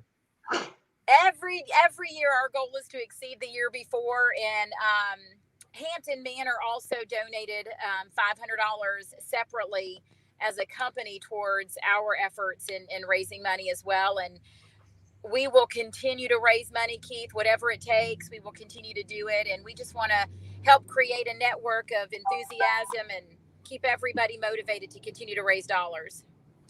Susie, thank you so much. Please thank your team for us.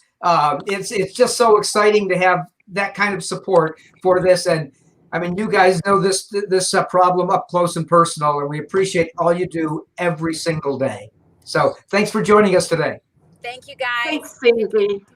Thank you, Terry, for all that you do. Oh, that's amazing. I need to thank people like that. Thank all of those who've already opened their hearts to this discussion. And thank you for those who've opened your wallets already. We have a big goal today, $25,000. So we're so grateful for all the generous support. It's year end. It's a good time to make a tax deductible donation before the end of the year. There's no better time than today. One of the things we know about these situations is when some people give, other people give. So it gets the whole thing going, but we all know why we do it and why it's so important. Just got an update on the total. We have 11,670. Wow. Amazing. Oh, yeah, this is very, very cool. So we've raised an amazing amount of money. We're really getting going. For those of you who would like to jump on and help, remember, we're heading for 25,000, so we're almost halfway. alz.org/CNFL. alz.org/CNFL. Very simple. Click the thing, the banner there. Find one of the walks that you want to donate to. It doesn't matter which one. It all goes the same place, and we'd love to have you. I'm getting a note here to bring Keith in. We've got another guest coming in. So I see. I've got to jump ahead here. I apologize. Keith, how are you? Pretty good. And yourself? Good. Tell us what's going on with you today. Nothing too much. I'm just happy to be here to be part of this Zoom-a-thon and help raise awareness. So this is a great day. Great day to be purple. You know the research side of this inside and out. You're one of the research champions at the Alzheimer's Association. What current research do you think is most promising right now? Well, biomarkers. I'm just saying one word. Biomarkers is the most promising. Scientists are making strides toward developing better tests to detect Alzheimer's, and this includes advances in blood tests. And why is this significant? A simple and accessible test for blood biomarkers may allow for a greater understanding of Alzheimer's in diverse populations, potentially identifying the right people for specific clinical trials. It would also allow researchers to better track the potential therapies being tested, which can help support new drug developments and more treatment options. There's also a huge push for diversity research. The Alzheimer's Association is committed to diverse approaches and perspectives and extending it to participation in clinical trials. Most recently at our international conference, which was held in July, Dr. Lisa Barnes from Rush University, Rush Alzheimer's Disease Center in Chicago, urged to consider the impact of health disparities affecting dementia risk. Now, health disparities are differences in the burden of disease, injuries, violence, or opportunities to achieve optimal health that are experienced by socially disadvantaged populations. Health disparities are an inequity and are directly related to the historical and current unequal distribution of social, political, economic, and environmental resources. That is why it's very important that we expand the scope of our research so that way we can include all populations. So as we know that attempts to encourage, recruit, and retain people to clinical trials is paramount to rigorous testing of medicines and lifestyles. So it is also important that diversity perspective apply to the people that participate in clinical trials. Well, this is so exciting. I'm a program manager and I talk to people, caregivers all the time. So people do ask me sometimes, what kind of research is happening here in Florida right now? Well, we are making progress towards a more effective treatment for Alzheimer's and related dementias. In the future, though, treatment for Alzheimer's and other dementias may look a lot like the treatment for heart disease today. It's likely to involve a mixture of medications and lifestyle changes, both for prevention and treatment. Now, there are pharmacological studies as well as non-pharmacological studies. Of course, one of the areas where there are currently almost no medications approved for use in dementia is for the non-cognitive symptoms. So here are some of the latest trials that are happening in lifestyle interventions. Now, many of you have seen this particular clinical trial in the news. It is called the Sprint Mind Study. And the release of results from this trial made national and international headlines because results of the study showed significant promise for the dementia field. This study tests intensely treating systolic blood pressure, controlling to 120 systolic, would decrease the risk of developing cognitive impairment and dementia. Another trial that we're excited about is the U.S. Pointer Study, which is a large-scale clinical trial to study lifestyle intervention and its impact on reducing the risk for developing cognitive decline. The Alzheimer's Association is conducting this intervention trial, which will take place over 2 years, in which there will be 2,000 participants across 5 geographically diverse clinical U.S. cities. I've heard about something called Trial Match. Is that how people can find out about studies that are close to them? Absolutely. One of the biggest hurdles to finding a treatment for Alzheimer's disease and other dementias is getting people enrolled and retained in clinical trials. So we're pleased to announce that the new improved version of Trial Match is now live. The new Trial Match is easier to use. It connects you with clinical studies faster and gives you more control over how you search for studies. As always, we value your privacy, and the Alzheimer's Association will not share any data with anyone. In fact, the new Trial Match allows you to search for studies without even sharing your name. When you find a study that interests you, it's still completely up to you whether or not to connect with researchers to participate. And the new version of Trial Match makes this easier than ever before. Simply email or call the research team with the click of a button.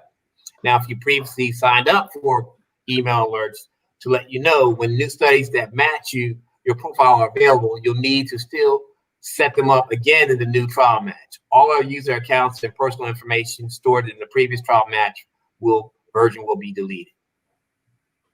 So thank you for that Trial Match information. So one last question. So who really should consider being in a clinical trial? Well, and that's a good question. Each study has its own rules about who can or who cannot participate. This is called eligibility. So your eligibility may be based on your age, gender, overall health, type, and stage of disease, and treatment and history and other conditions. So these are things that you have to really look at about is the eligibility rules as it pertains to the different clinical trials. So people do people have to have Alzheimer's in order to be in a trial? No, they do not. They do not. Great. Well, that's wonderful news. I think they need lots of people all across the spectrum to be in these clinical trials.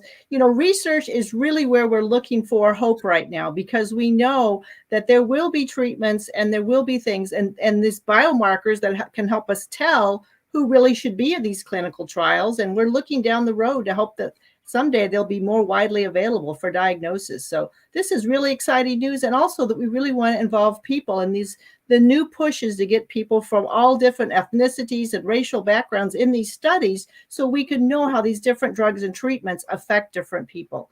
And I'm also so glad to know that Sprint Mind study, that if you just control your blood pressure, one simple thing you can do, you can reduce your risk of Alzheimer's. So thank you so much for your time with us, Keith. And I think we've got lots on our schedule. So I think we'll go over now to Terry. If you've got something to do with another team, to let us know.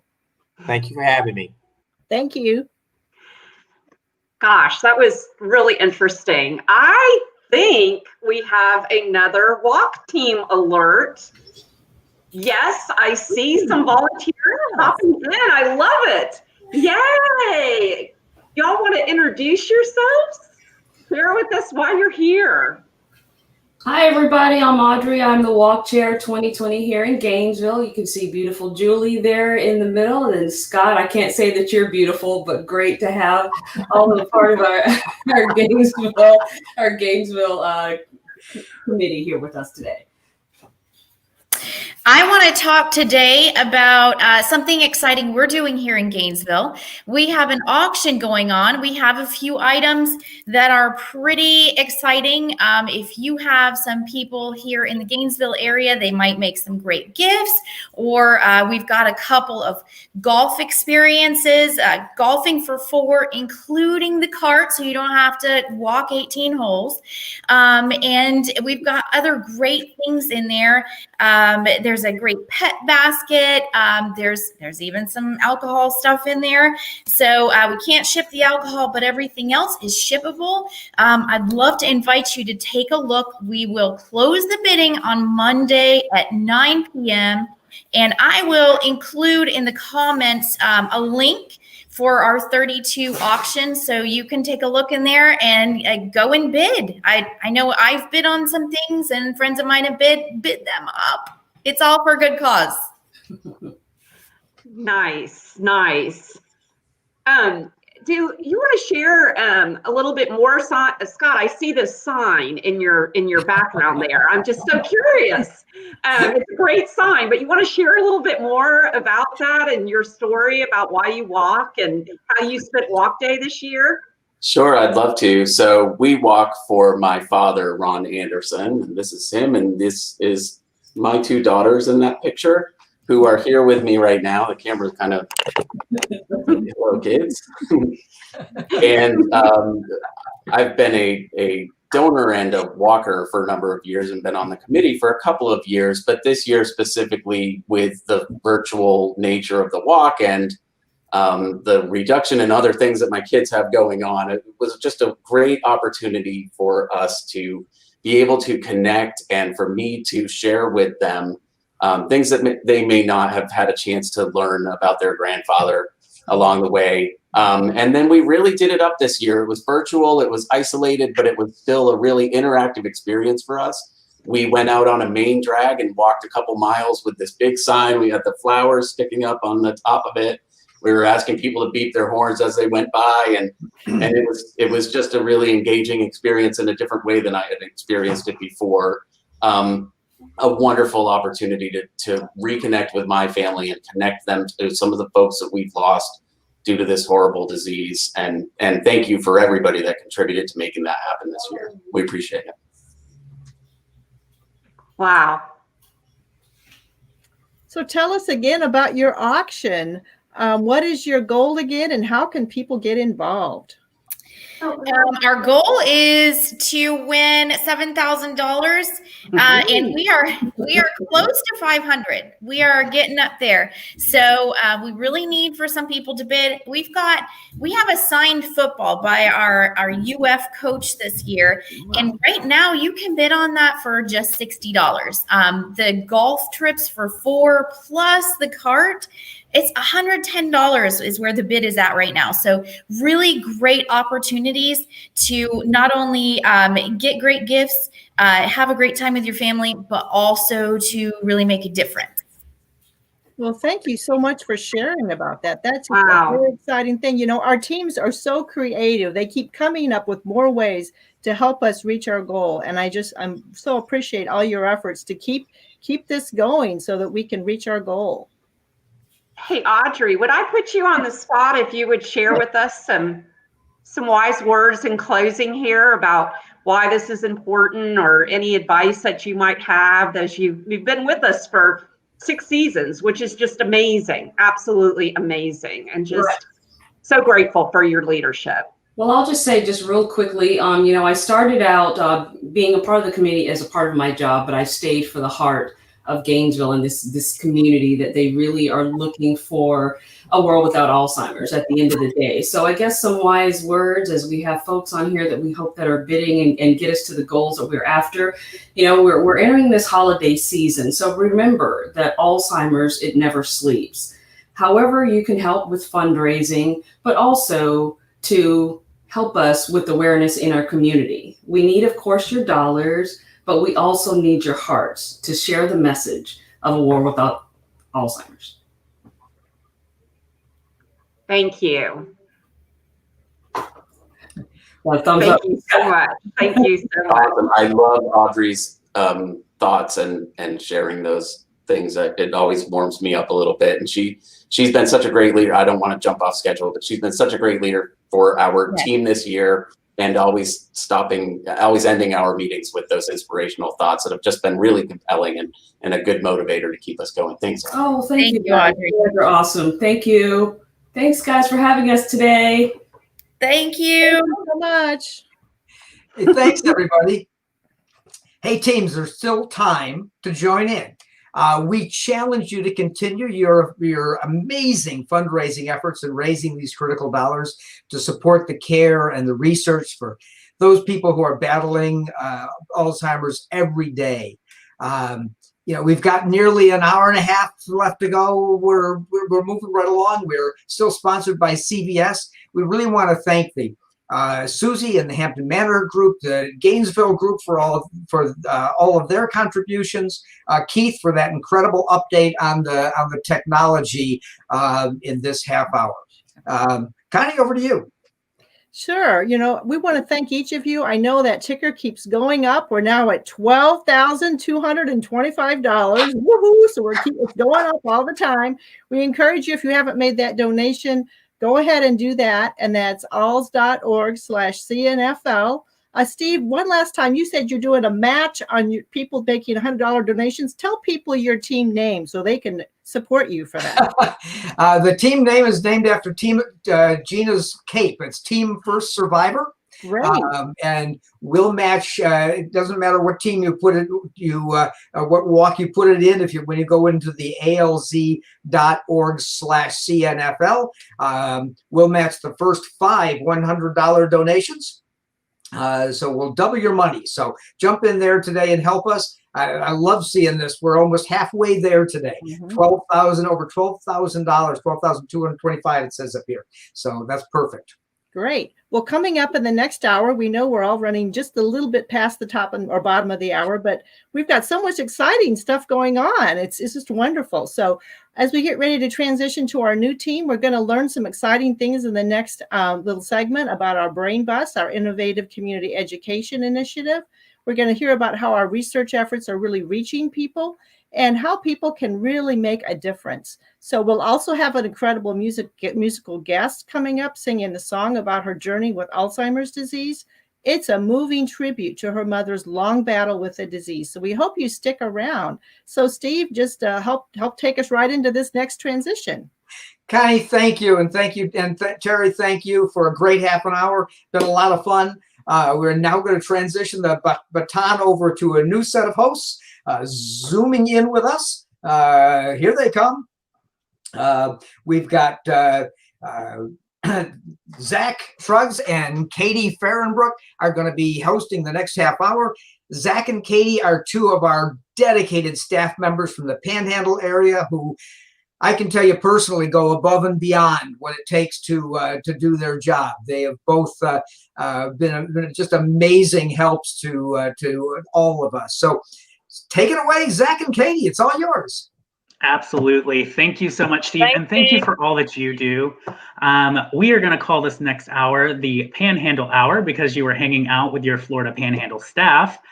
For everybody that's just tuning in, welcome to our inaugural Zoom-a-thon, a Walk to End Alzheimer's celebration Zoom-a-thon event where we highlight the ongoing fight and our quest for a world without Alzheimer's. A little about me. My name is Zach Suggs. I am right here in Pensacola. I manage the Pensacola and Emerald Coast Walk to End Alzheimer's. And hanging out with me, I have Katie Fahrenbrook, and I'll let her make an introduction for herself. Hey, it's like Zach said, Katie Fahrenbrook, coming to you from my car, having computer problems. So we're in the Zoom world. But I'm the program manager in the Panhandle. So happy to be here today. And Zach and I are looking forward to taking you through this next half hour. We're going to have a lot of fun. Absolutely. Well, I certainly hope that you are learning a lot today. We have been talking about the research that is sustaining us, all with hope that we will one day have a world without Alzheimer's and all other dementia. We are getting some amazing donations today. Walk to End Alzheimer's teams are really stepping up and showing their leadership. They are raising critical funding to support this mission. And here's how you can donate. You can log on to alz.org/CNFL. We ask that you open your hearts and your wallets to help out with our amazing cause today.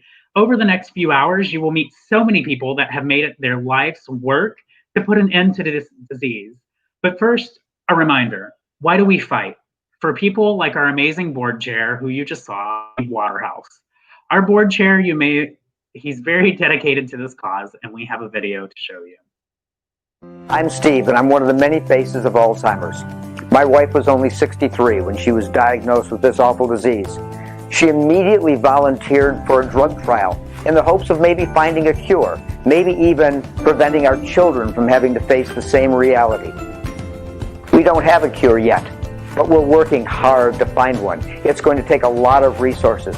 That's why Gina shares her story everywhere she goes, from Tallahassee to Washington, D.C., in hopes that maybe together we can find that secret that will stop this awful disease. We don't have a cure yet, but we have a commitment to find one. Gina is my hero, and that's why I work hard to make sure that we're doing everything possible to end Alzheimer's.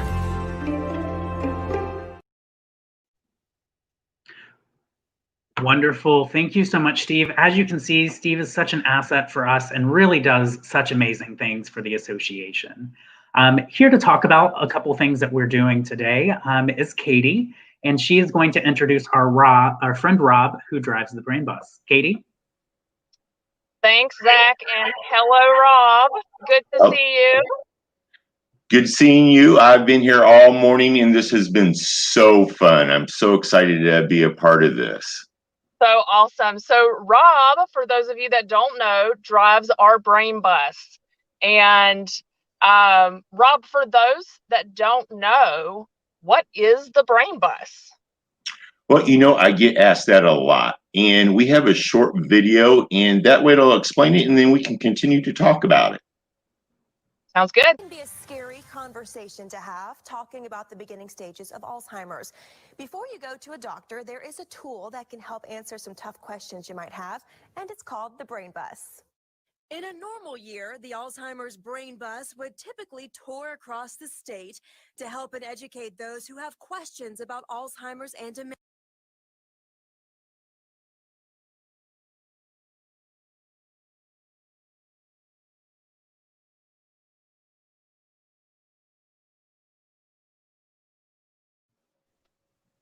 Well, I think we had some technical difficulties there, but you all got to see the Brain Bus. That's what the Brain Bus is, and it's a program that's sponsored with the State of Florida Department of Elder Affairs and Area Agency on Aging, and there's actually 2 vehicles. And we travel the entire state of Florida, raising awareness, educating people what the Alzheimer's Association can do. We go from the Panhandle, where Zach and Katie are, all the way down to the Keys. The purpose is just to let people know what we can do for the community, our constituents, answer their questions, and help them feel a little bit more comfortable. So, Rob, we've had this little thing this year called COVID-19. And I know before COVID, you were driving a bus. What are you doing now? How's the Brain Bus functioning now? The Brain Bus is fine. It's actually parked in my side yard, and it's being taken care of very well. And we've moved virtually to my desk in my sunroom. And we are still offering all these wonderful programs, helping the people here in Florida.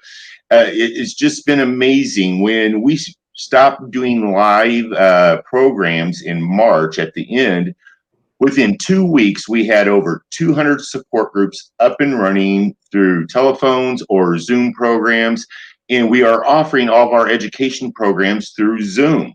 All you got to do is go to alz.org/CRF, and you can find a program near you, the times, dates, whatever works for you. I can speak for, but the program team in Central North Florida and across the whole Florida region is an awesome group of people to work for, and we've done some amazing stuff over this really tricky situation we've had, not to mention the Brain Bus and how awesome it's been to flip that virtually so that you can still serve people when they still have a great need. Rob, I'm wondering if you have a little story or someone that, you know, maybe came on the Brain Bus one time and they shared a story with you that might be impactful for people to hear today. Actually, this was a couple years ago. A gentleman, he's a teacher in Tallahassee. He came on, father was diagnosed, and he had some concerns and questions. And as the Alzheimer's Association, we don't do memory screenings. We leave that to the professionals, and we refer them over to the memory disorder clinics here in Florida. And so I suggested that he go do that. Well, I recently found out this year that he actually had gone, and unfortunately he was diagnosed with it, but he's got the support of his students, his family and everything, and they're making great progress through it. And that just gave me chills. And then I have one more story I want to share, and this actually just happened yesterday. I have a friend that outside of the Brain Bus, but in the community, we would sit and talk for hours before COVID.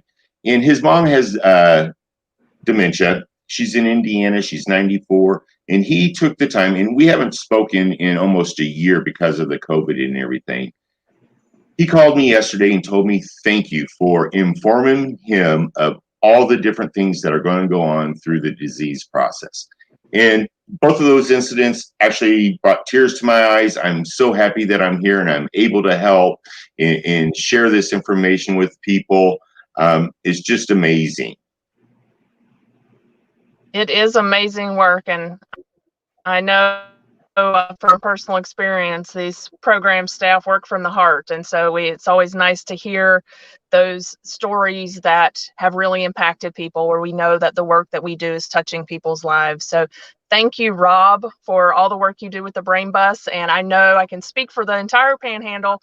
We hope to see you and your bus driving through our town very soon if we can get this COVID-19 under control. But in the meantime, as Rob said, don't hesitate to get some virtual education and information. The Brain Bus is still there and functioning.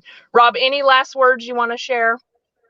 Yes, please open your wallets, donate. This is a great cause. It's on both sides of my family. I've lost several family members. It's deep and dear. I donate every year as much as I can do. So please just donate what you can donate, and it'll be so appreciative. Thank you. Thanks, Rob. Thank you, Rob. All right, we're going to shift gears a little bit. So we are so excited to announce an amazing performer, the Bell Curve Duo. So David Bell has been a guitar favorite of East Coast musicians since the 80s, my favorite decade. And Mary Beth McCormick has an inherent passion for music. Her father sang tenor in a barbershop quartet. How cool is that? And her really cool part of George Harrison in the popular Beatles tribute band. She began performing professionally in the 90s and was singing with several in-demand East Coast bands. So this cause is very personal for Mary Beth. She wrote and performs this song called When Mama Knew Me in honor of her mother, who is battling Alzheimer's. So such a treat we have. So here we go. Absolutely.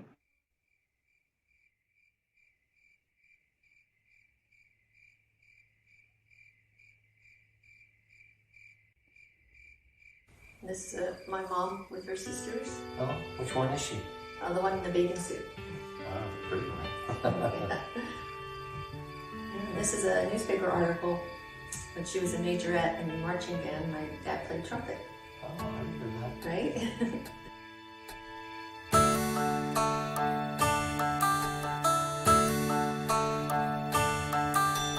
Sitting on the counter watching you bake, making apple pies and high milk cakes. My mama knew when mama knew me. Crying over a broken heart, feeling like my world's been torn apart. My mama knew when mama knew me. In time, she won't remember. Down inside, there's so much left I need to say. I know in time, your mind will surrender. Just take me back to when mama knew me.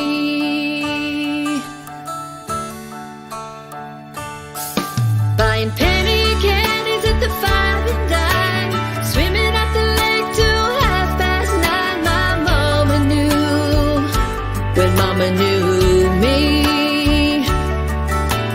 Listen to the rain on the back porch swing, playing another garden at the end of spring. My mama knew when mama knew me.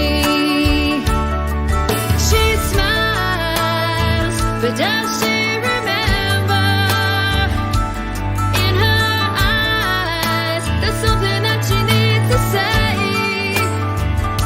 I know in time, her mind will surrender. Just take me back to when mama knew me.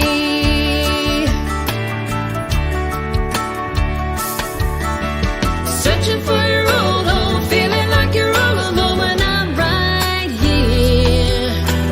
Wonder where your friends are, waiting for a call. They've been gone for years, years.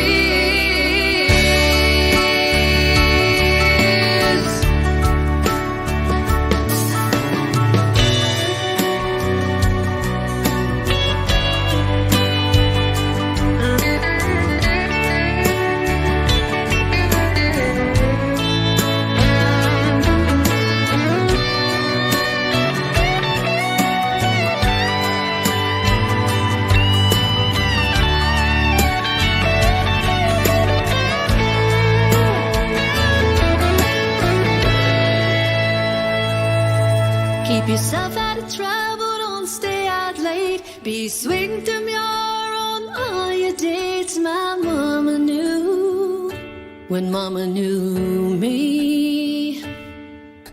Sitting on the sofa watching the time till I was safe at home and all was fine. My mama knew when mama knew me.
Zach, now that we have everybody crying from that beautiful tribute to her mother, you have anything to share? Oh my goodness. Well, first of all, that song was so incredibly touching, and I'm certainly happy that the Bell Curve duo was able to do this for us. But I do have an exciting bit of news. We have a walk team alert for a very special group, our Rotary clubs. I want to first highlight the partnership with the Rotary clubs that we have at a national level as the Alzheimer's and Dementia Rotarian Action Group. They are a gold level national team for the Walk to End Alzheimer's. On their website, they say that they support Walk because we are Rotarians, Rotaractors, and Interactors that have extensive leadership experience around Alzheimer's, including Alzheimer's education, patient care, prevention management, research for a cure, and even strategic partnership. We've chosen to band together as a Rotary Action Group to meld our passion and energies and direct them to supporting this wonderful effort. Nationally, nearly 1,000 Rotarians walked in the Walk to End Alzheimer's this year. Locally, Rotary clubs participate in multiple walks across our chapter, accounting for numerous teams for our walks. This year, we held our first walk in the villages, and the Rotary Club there, get this, was the first presenting sponsor for that brand new event. Simply put, we can't thank them enough for their support of that walk. Finally, I want to highlight the Rotary Club of Winter Garden. Team Captain Bruce Young and Team Forever Young have already raised more than $1,500 for this year's Walk to End Alzheimer's. That is simply incredible. Bruce is one of our champions, and I'm happy to announce that the Winter Garden Rotary Foundation has sent in another $900 to add to today's total for the Zoom-a-thon.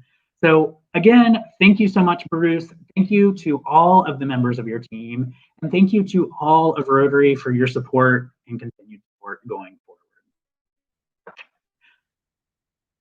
Thank you to those that have already opened. There you go ahead, Katie. I was just going to say, I think I need to learn some new words in that little Rotary excerpt you did there with all the Rotarians and the other words. I didn't know yes. Some Absolutely. fancy words there. So are you wrapped up with the Rotary? I don't want to interrupt. No, again, thank you so much to all of our friends in Rotary. And Katie, I know you have some things to say, and I'll let you take it away. All right. So we want to say thank you to those who have already opened their hearts to this discussion, and thank you for opening your wallets today. We are now getting close to wrapping up our second hour, and it's been full of some amazing people. We've learned about care and support and research. We've heard from those battling the disease and their family members who are bravely battling alongside their loved ones. We've heard from those who dedicate their careers to this important mission as well. As we've said, we have a big goal today, $25,000, and we are well on our way. But we also want to thank our incredibly generous sponsors. So thank you to Edward Jones for sponsoring us today. You have shown such leadership to this cause, and we are ever so grateful. Zach, how much have we raised so far? What's our total right now? Katie, I am so glad that you asked. Currently, with our donation from Rotary, we are at $13,225 raised today. Woo! We are counting, yes, absolutely. And we are counting on each and every one of you to help us, the many families who rely on the Alzheimer's Association for care and support. We are counting on you to help fund the essential research. Did you know that the Alzheimer's Association is one of the largest funders of research in the world? The association, we all proudly tout, it is the brain behind saving yours. The brains behind saving yours. And that's so powerful. And it's true because there are scientists working right now on treatment and a cure. So for my friends that are here with us, here's how you can get involved. Here's how you can donate. log on to alz.org/CNFL. You got that, Katie? That's alz.org/CNFL. You Got can't it. miss it. Find the walk you'd like to support and donate. You're watching this Zoom-a-thon, again, sponsored by our friends at Edward Jones. Coming up in the next hour, we are going to pivot a little bit and talk about another key area of the Alzheimer's Association, the Powerhouse Research Arm. We are going to hear about the great working happenings around the globe and right here at home in Florida. We are going to talk about how you can get involved and how you can continue to make a difference. So thanks for tuning in to the Zach and Katie Show. We have really enjoyed being with you here today, and want to say one more time, thank you for your generosity as we continue our fight. This disease is relentless, but so are we. And now we're going to pass the baton to our new host. Zooming in with us is Yasmin Khan Hohensee and Abby Walton, and they'll be your hosts for the next half hour. Hi, guys. So great to see you guys. Thank you so much for that introduction. Well, hello, everybody. Hi, everyone. Thanks so much for having us. And thank you, Zach and Katie, for passing the baton over. Abby, it's such an honor to co-host with you. Thanks for being on this morning. Of course, of course. You know, the Alzheimer's Association is an amazing, amazing group. And I was talking to someone yesterday and they said, you know, everyone keeps calling 2020 an extraordinary year, and it truly is. But with an extraordinary year, we can't just, you know, give ordinary or do things like we've done ordinarily, like the walk. You know, we usually do that in person and it's so much fun, but this year we know we can't. So we're doing something out of the ordinary, but we're still going to go such a long way in doing a difference to create a world without Alzheimer's. And that's what the Zoom-a-thon is all about. We are thinking outside the box and creating new ways to get that funding, to fund that research, which is so important, to finally create a world without Alzheimer's and dementia. Thank you, Abby. That was beautifully said. And so far today, as our previous host mentioned, we talked about the amazing programs that provide care and support for families bravely battling this disease. We've talked about research, and now we're going to segue and talk a little bit about advocacy and how you can be an advocate for ending this disease. Well, and the thing about Alzheimer's right now is we know there is no cure. We know that this is, if you do have Alzheimer's, if you're diagnosed, this is a deadly disease for now. And we want to stress the for now part. And that's why we're here today, to raise funds, to do the research that we know can be done to make sure that there is one day someone holding that white flower at all of our walks to be the first person to have survived Alzheimer's. And that is the hope. I think this year, we just need hope this year. And this is what this Zoom-a-thon is providing. The research, the money that you're giving today is going towards the research that is providing hope to everybody. And the Alzheimer's Association is doing their part. And through the money that is raised today, they're doing that research that is going to hopefully find that cure and support those who are impacted by the disease. We know it's been a really hard year for not only the people living with Alzheimer's and dementia, but also their caregivers who maybe for one reason or another aren't able to get out for that respite that they need because they're wanting to self-isolate because they don't want to bring COVID, you know, back into their loved ones. And so they're not getting the respite that they need. So it really is impacting the whole family and millions of people in our world. And so what we can do is to be focused on this mission and be advocates for this disease.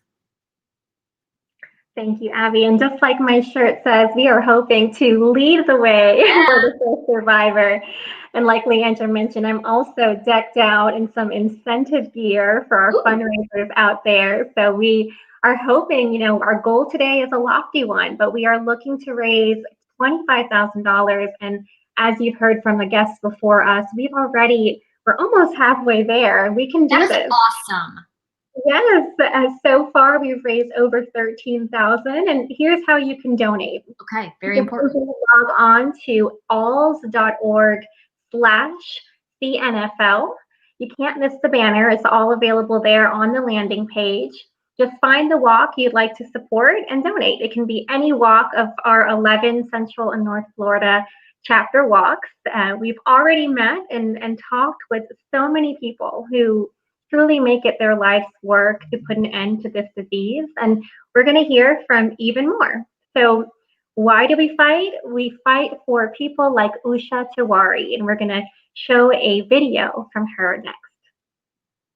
Hi, my name is Usha Tiwari, and I'm one of the many faces of Alzheimer's. I'm a caregiver to my mother as well as work full-time.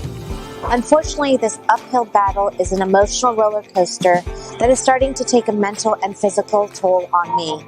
However, my mom's smile is what keeps me motivated to make a difference. There's simply too many misconceptions about Alzheimer's, but it is important that we unite and break down these barriers by being proactive and creating an educational environment of healthy dialogue. I believe in grassroots advocacy. Let's come together so our rippled effects are felt not only in Florida, but Washington, D.C. as well. Let's end Alzheimer's. Wonderful. Thank you so much, Usha, for sharing the importance of why we do what we do. Usha is a strong advocate for her mom and for the fight against this disease. This disease robs our loved ones of our most precious thing, our memories. For scientists to continue doing their great work finding a cure, we must first ensure that we are advocating for funding so they can keep doing that great work. That's why we need your help today, and we are calling on you and asking for your help to open your hearts and open your wallets, and please help us reach our goals. And I think that we're going to do it. As you were saying, Yasmin, we are about halfway there already. And again, especially this season with the different, organizations that I'm involved with, people are opening their hearts, I think, even more this year. They know that everyone across the board has had challenges, but they know that for some, this year has been extremely tough. And that's for all the people living with Alzheimer's and dementia and their families. We know that this year has been extremely tough. And I think that's why you're seeing so many people and you out there watching this broadcast going, you know what? I want to open my hearts and give. I want to give to this cause. So please do, as Yasmin was saying, it's super easy to do that. I think, one of the things that we are finding out about this pandemic is we're able to create these ways to make it so easy to donate. And that's what you can do today. Just go on to that website that Yasmin was talking about, log on and give generously if you can. One person giving generously, a group, is our sponsor. And again, you can't do these things without these amazing sponsors and partners to come on board. And today, our live broadcast is sponsored by Aviv, Yasmin. And explain to us why this group decided to come on and do this partnership. Absolutely. Yeah, we are so grateful for our friends at Aviv Clinics. They were so gracious to really step up and sponsor this inaugural event. As Leandra mentioned, this is our first time doing a Zoom-a-thon, and we weren't quite, sure what the outcome would be, and we are so floored that it's been as successful as it has. And that's thanks to the sponsors that really believed in us and believed in our vision for this event. So Aviv Clinics is a unique hyperbaric oxygen clinic located in the Villages, Florida, specializing in brain health and healthy aging. For those of us that were on the Zoom-a-thon early this morning when we kicked off, we heard from Dr. Alex Alvarez, who spoke a little bit more about their mission and the work that they do. But as you may have heard, this cause is extremely important to them. And again, we just want to thank them for supporting us and supporting this brand new event for the Alzheimer's Association. Thank you so much, Aviv Clinics. Well, and Yasmin, I think, listening to all these different researchers today, I don't know about you, but I geek out when I hear about all this research. And it's so incredible what, clinics like Aviv are doing when it comes to, making sure that we age gracefully and talking about Alzheimer's and dementia and how you can lessen those impacts. And all of that is being helped with the dollars that are being raised today. So thank you so much. And also, we couldn't do it without the sponsors, but it's the teams. We could not do this without the team support. And there are some awesome teams out there. We have a Touching Heartbeats from Gainesville zooming in with us right now. Thank you for being here, everybody. Hello. Awesome. Hi. Thank you so much for being with us. We could not do it without awesome teams like you. What is your reason for walking? Tell us a bit about that. So at Touching Hearts at Home, we were actually created over 10 years ago because my grandmother, who we actually know as Nana, she was diagnosed with dementia. And it was the first time that had ever hit our family. And my parents and everyone in our family, we tried to do everything we could to learn about this disease, learn about how to provide proper care and treatment. And the Alzheimer's Association was a tremendous resource to us. So fast forward 10 years, Touching Hearts at Home, our caregivers specialize in dementia and Alzheimer's care. It is a huge, huge, huge priority for our organization and everyone on our team.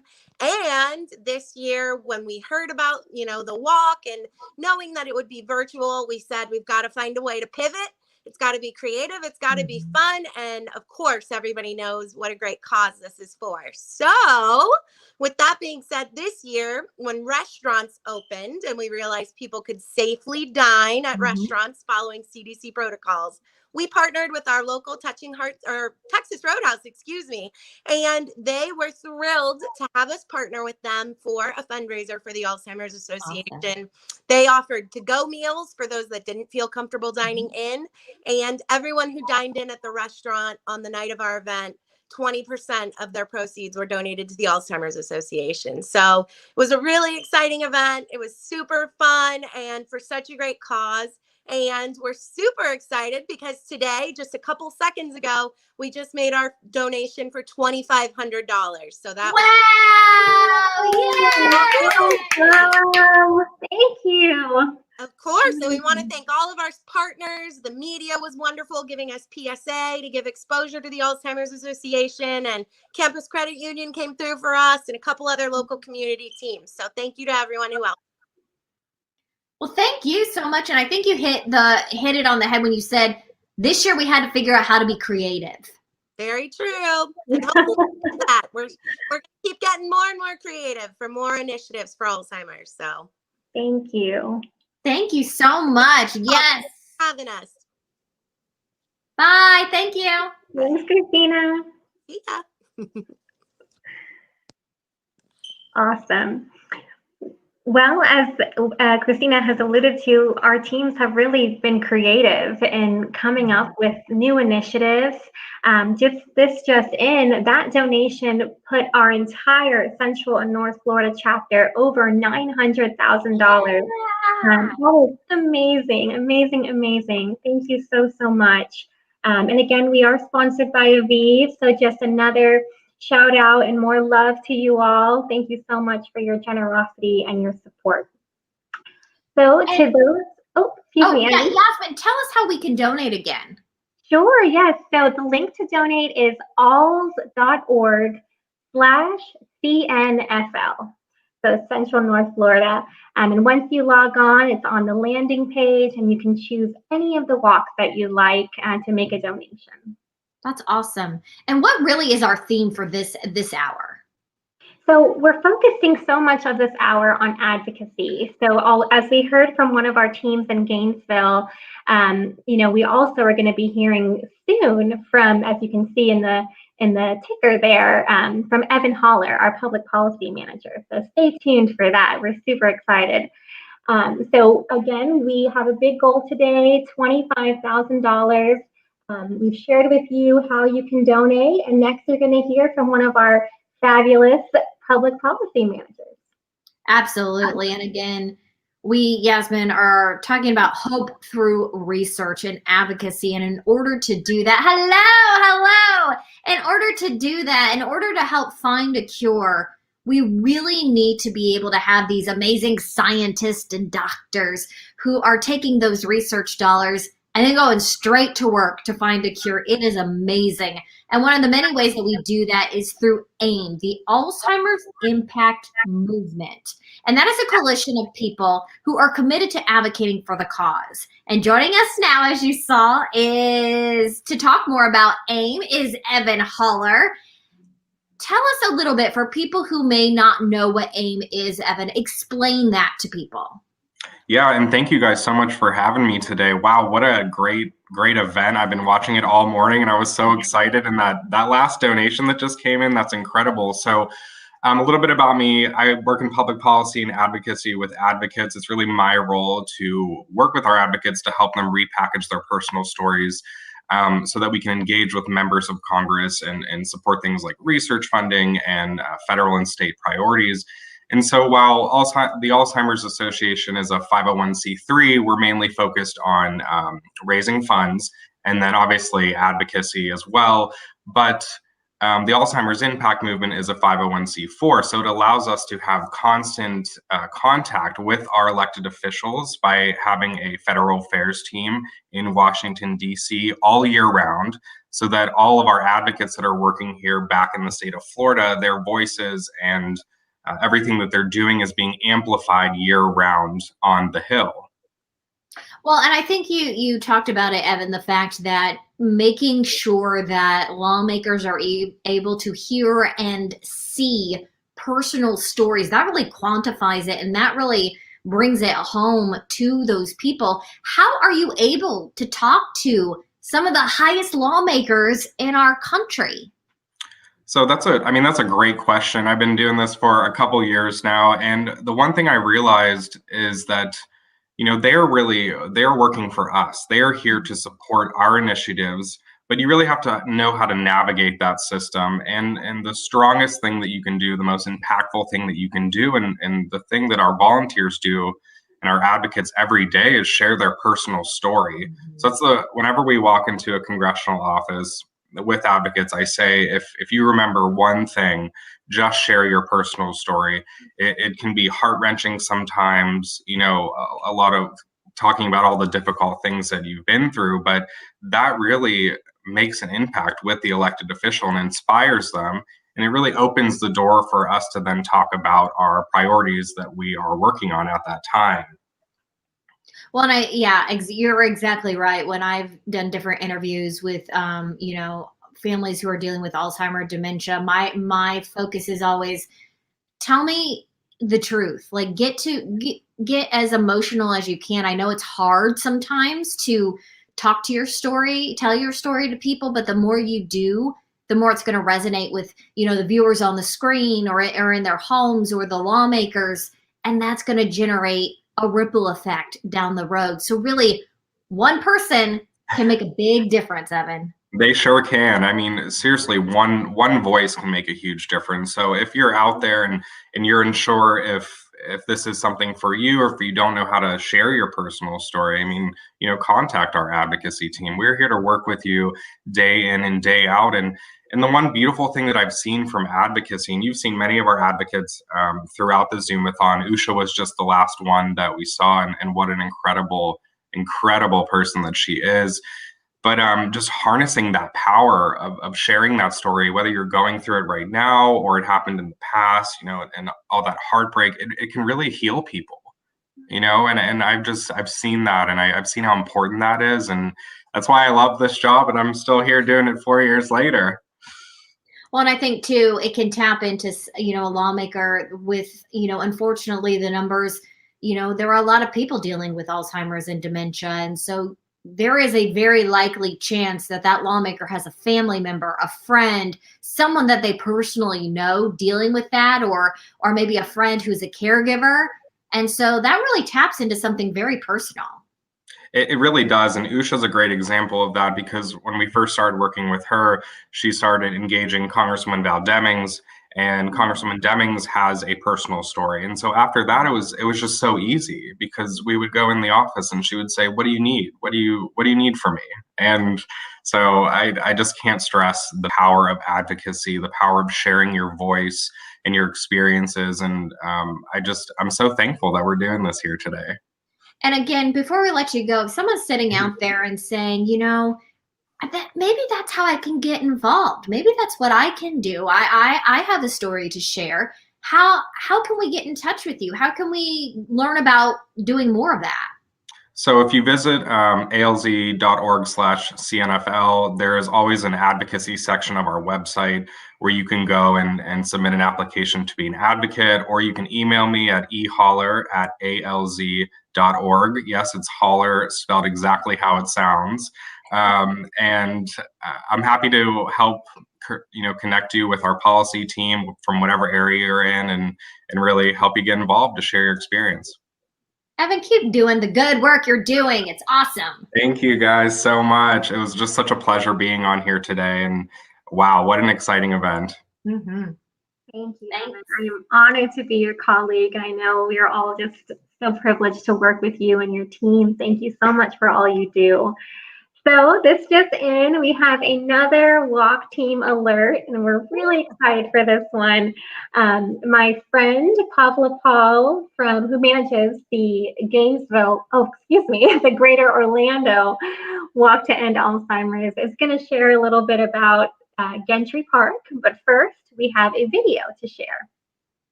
Hey everybody, this is Gentry Park Orlando, Purple Bee. Purple Bee! Yay! We like to have fun. We do. We have so much fun. Hey, Ashley, what was your favorite fundraising event? Because we did so many this year. Yes, the Flying Pig Picnic. Woo! Flying Pig Picnic! Woo! And how much have we earned? We have raised so far just over $7,000. Yay! And what's our goal for next year? 10,000!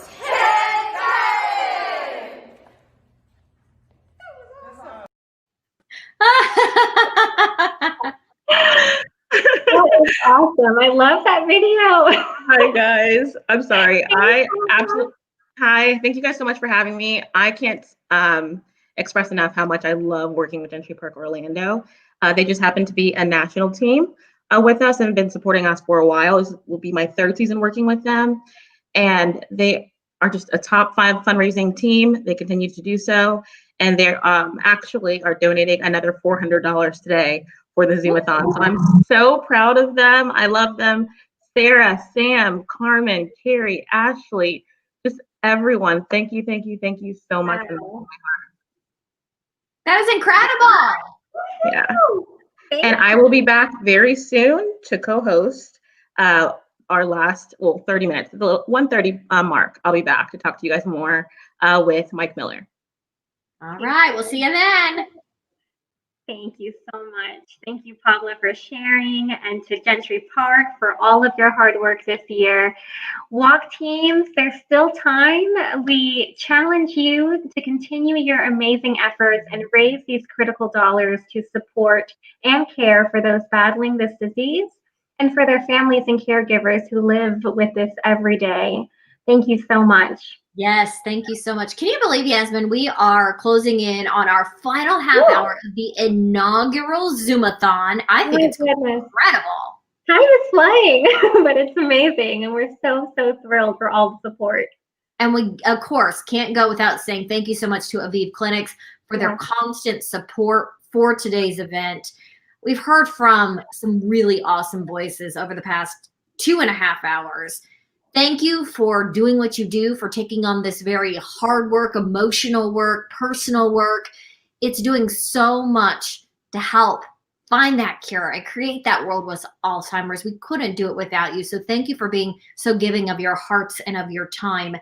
I think, again, I just go back to this year has been really difficult. And, you know, you look at people who are dealing with Alzheimer's and dementia and maybe not understanding why their loved ones can't be around them this year or can't come, you know, hug them, and caregivers who aren't able to get that normal respite with other caregivers or having to interact, you know, in different ways. And it really just, if you're able to, please donate, please help them, you know, throughout the 2021 year, get us closer to that goal of having a world without Alzheimer's, of creating different therapies, of creating different ways to help either lessen the disease or to eradicate it completely. Thank you, Abby. Yes, again, thank you so much to everyone who has spoken so far. Thank you to Aviv for sponsoring us. So far, I'm so thrilled to announce this new total. We are at $17,245, and my goodness, the goal is $25,000, and we are almost there. And how wonderful would it be to even surpass that? So that is incredible. Thank you so much to all of the supporters, everyone watching this morning, this afternoon now. Again, you can donate at alls.org/CNFL. You can't miss the banner. Just pick your walk and donate. It's really simple. Thank you so much. We appreciate and are so grateful for each and every one of you. And just know that every bit helps. So I am thrilled to pass the baton over to our new host. You just saw the lovely Pavla Paul. She's going to be joining us again, along with Jessica Sams, representing the public policy team. Hey, friends. Hi, ladies. Hi, guys. Well, welcome back to the inaugural Zoom-a-thon sponsored by Aviv Clinics, a Walked in Alzheimer's Celebration Zoom-a-thon event where we highlight the ongoing fight in our quest for a world without Alzheimer's. So again, I want to introduce myself, but before I do that, thank you, Abby and Yasmin. You ladies were wonderful. Thank you so much. Happy holidays, everybody. Thank Happy you so holidays. much. Thank you. My name is Pavla Paul, a director with the Walked in Alzheimer's and manager of the Walked in Alzheimer's in Orlando. And my lovely co-host for this half hour is Miss Jessica Sams, policy manager for Gulf Coast. Jessica? Hi, guys. I mean, this has been such an incredible day. I'm truly humbled. I mean, you guys have heard so much about just the resources that the association offers, the research that's been going on that really provides so much hope for a world without Alzheimer's or dementia. And I'm biased, of course, but now for this half hour, we're going to focus on the advocacy efforts. And what I love about this area with the association is that there truly is a role for everyone in this. I'm just so encouraged by the numbers we're seeing today. I think it's amazing. So anytime during this next half hour that you would like to make a donation, you can go to just log on to alz.org/CNFL and make a donation at any time. And again, we are so grateful for Aviv for sponsoring us. So please open your hearts and your wallets to help out with this amazing cause. But first, a reminder of why do we fight for people like Katie Prince. My name is Katie Prince, and I'm one of the many faces of Alzheimer's. My family and I lost my mother 3 years ago to the disease when she was just 67. We were able to take care of my mom at home with the help of family and friends. I can't thank my aunt enough for the countless hours that she dedicated to making sure my mother's time here was not only safe, but most importantly, enjoyable. I advocate now with all my heart for a cure to end Alzheimer's. Katie, thank you. So sorry. That's your part, sorry. Well, that Pablo, you take it. All right, Katie, thank you so much for sharing and being such a strong advocate and sharing your story. We are also so grateful for Aviv, who's sponsoring this hour, and here's why they're supporting the cause.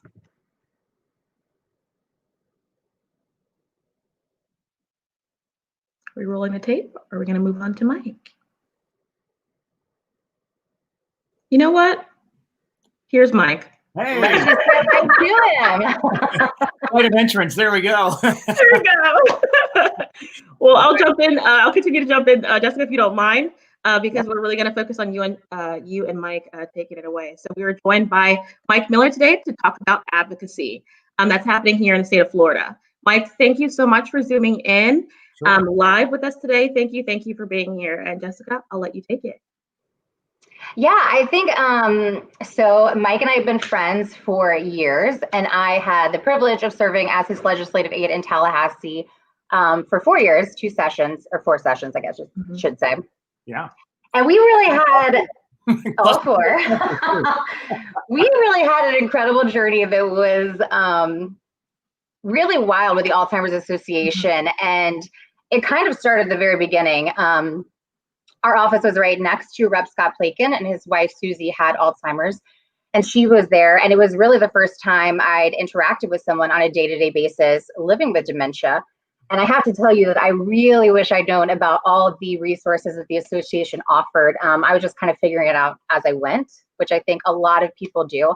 And it's just incredible to see the amount of information and support that we offer statewide. And then we were kind of approached, we're going to turn it over to like kind of my personal story here in a second, but we were approached to run a memory disorder clinic. Bill, to be quite honest, and I don't know if I can speak for my chemist or not, I didn't really understand what they were or the level of importance, I guess I should say. Yeah. But he was gung-ho from the beginning. We did it. It was successful. It was a wonderful experience working with the association and other people that went with it. But it really became a full circle personal moment. And Mike, I'll kind of let you share with that. Yeah, well, listen, let me tell you a couple things before we can talk about myself, because I think this organization and this effort this morning and this afternoon has just been awesome. I was watching the last couple segments. I really enjoy Evan. He does a wonderful job of advocacy, both on the state and the federal level. I know that this segment's about advocacy. So, I mean, you couldn't ask for better folks than people like Evan. Obviously, Pablo and I had worked on the walk last year. I was honored to be the chairman of the walk, and it was, it was pre-COVID. So it was, full and robust, and it was an awesome day. And this year is different, obviously. So that's why we're trying to do this wonderful idea. I think this is a really cool thing. It kind of harkens back to the old Jerry Lewis days, and I'm showing my age with this gray beard, but those were great things to raise money for charities. And this is obviously a wonderful organization to work on.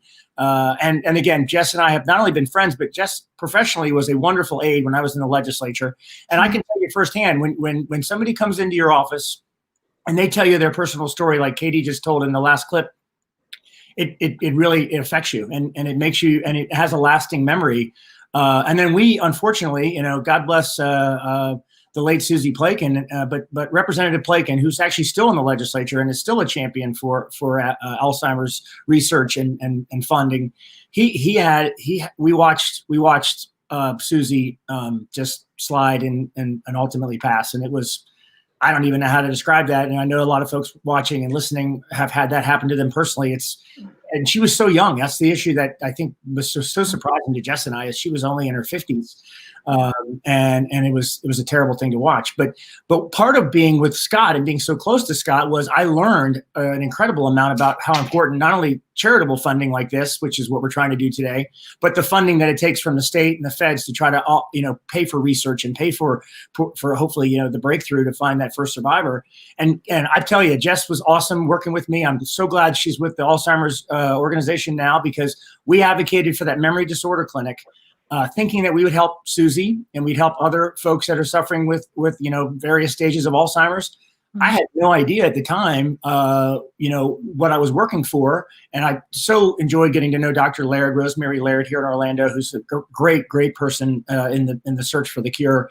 But we found out during the time I was in the legislature that my mom actually had Alzheimer's. And it was while it was a terrible thing to watch, I was so blessed that I had the opportunity to get to know Dr. Laird and her organization. And my mom has since passed away. It's been a couple years now. But we were able to pass that legislation. And when we did, I mean, I'll tell you, Jess and I, we didn't realize at the time how much of an effect it had on me personally, but obviously it was having an effect on folks in the Central Florida area, because we were one of the largest areas in the state of Florida without that clinic designation.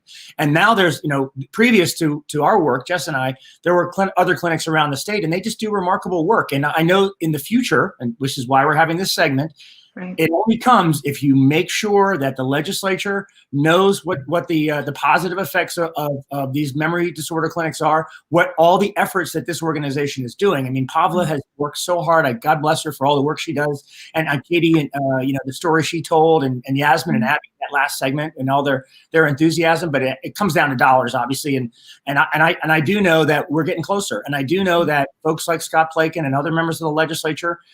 And a really quick point of thought that you guys should, anybody on this call, anybody watching and listening, there are 47 new members of the Florida House and Senate in the state of Florida, and they don't know about memory disorder clinics. And God hope that I imagine a lot of them are being touched by Alzheimer's, but get to know those new legislators and get to know and tell your personal stories, because That's the most powerful thing you can do. And if you tell somebody what you've been through, it changes you. And then the other piece, like Jess said, tell us, I'm not in the legislature anymore, but tell those folks that are there now and their staff, very important. Jess was a great advocate and taught me a lot, because you only get a couple of minutes with a representative, but then when you sit with the staff later and you talk to her, or if you have a male staffer, whoever it is, the members look to their staff for support and reassurance. If they might have a gut feeling about something and they say, gosh, should I really advocate for this? The staff is a critical part of that, Jess. I mean, you would agree, right? I would. And I have to say that this is something that I've said to my advocates that I work with, and I cannot stress this enough. I didn't always sit in the meetings with Mike, but there was something very, very different about individuals coming in and sharing their personal story. I know Evan just mentioned that, but it was just a different day in the State House. And this year, being on the other side and sitting in some of those meetings, I really saw why. I think it was a really emotional day, and I just had to commend the advocates that get involved and their bravery in sharing what they're going through, because it truly makes an impact. Yeah, that's really well said. And I think, we're going into an unusual year with the legislative session starting, and they start committee weeks in January, and then the actual 60-day session starts in March. And so we don't know. We don't know if you're going to have the opportunity to do face-to-face meetings or even be in committees for that matter. We might be, doing a lot of it virtually, but that still doesn't change. I mean, that last piece with Katie telling her personal story on a Zoom, or on the video was, I still, got thought about my mom and got a little choked up. I mean, I know face-to-face is really important, and hopefully, we can get to a cure on the COVID. And then ultimately get to a cure in Alzheimer's, because I would sure love to meet that first survivor. That would be the coolest thing ever.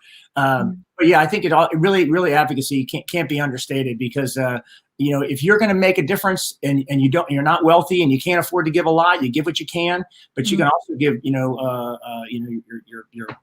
sweat equity if you work at it, and people will pay attention to you. So absolutely. Yeah. Absolutely.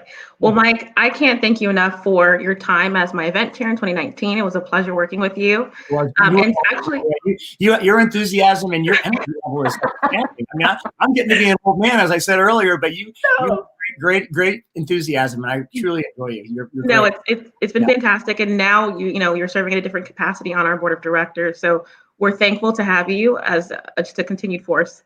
Within the Central Florida area. Yep. But we have a walk team alert, and actually you are our current walk team alert. Well, yeah, and by the way, I'm moving my screen a little bit here because I'm getting excited. So now I'm all, So tell us, Mike, what have you raised today? Having, being in that walk position last year as the chair, I saw, especially when I was on the stage and looking out at the crowd and all the people and all the enthusiasm. I know it's very different this year, but it was a moving day, and I was so proud of all the efforts and all the monies that were raised. And so I this year was obviously a lot different, and I was, struggling to try to figure out how to be more engaged. And I just said, I'm gonna make a bigger investment than I did last year. And so I went ahead and decided to write a check to the Alzheimer's Association for $2,000. And I'm really excited. I don't know if that's included in the total yet. So if I'm getting huge. It's not included in the total. So thank you. Love that. No. Yeah, breaking news. Yeah. My family was a part of that decision, and I can tell you, my wife Nora and I, we missed my mom, and she was a big part of raising our kids, and so this is in honor of my mom, Peggy Miller, and I think that she's smiling somewhere, knowing that I think this is funds going to the right place to find that first survivor. So, and listen, it's been a tough time not having her around, but I know we're gonna figure this disease out. And people like you, Pavla and Jess, God bless you for doing that over there in Sarasota and joining me today to announce this gift. It's we're gonna keep trying you said I'm on the board, so I'm gonna keep working on that and keep figuring out ways to raise money and help with the cause. Perfect. Well, Mike, thank you so much for your time today. We are so thankful for you and looking forward to continuing to work with you. Have a great day. Thank you for joining us.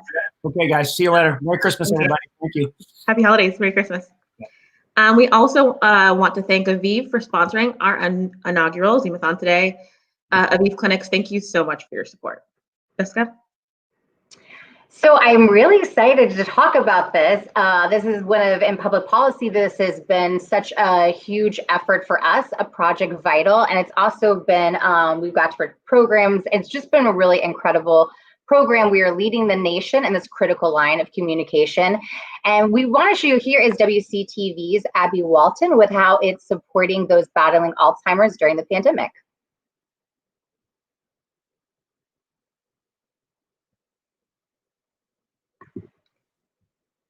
Now, if you remember last week, we showed you these robotic pets, the Florida Department of Elder Affairs giving them to facilities to comfort those living with.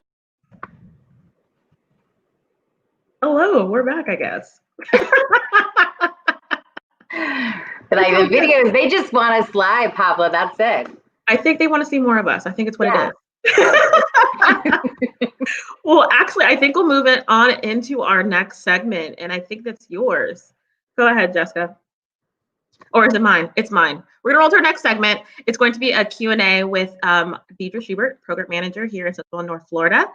Deidre, come on in and join us. Really looking forward to talking more about Project Vital. Deidre, there she is. Hello. Hey, everyone. How's it going?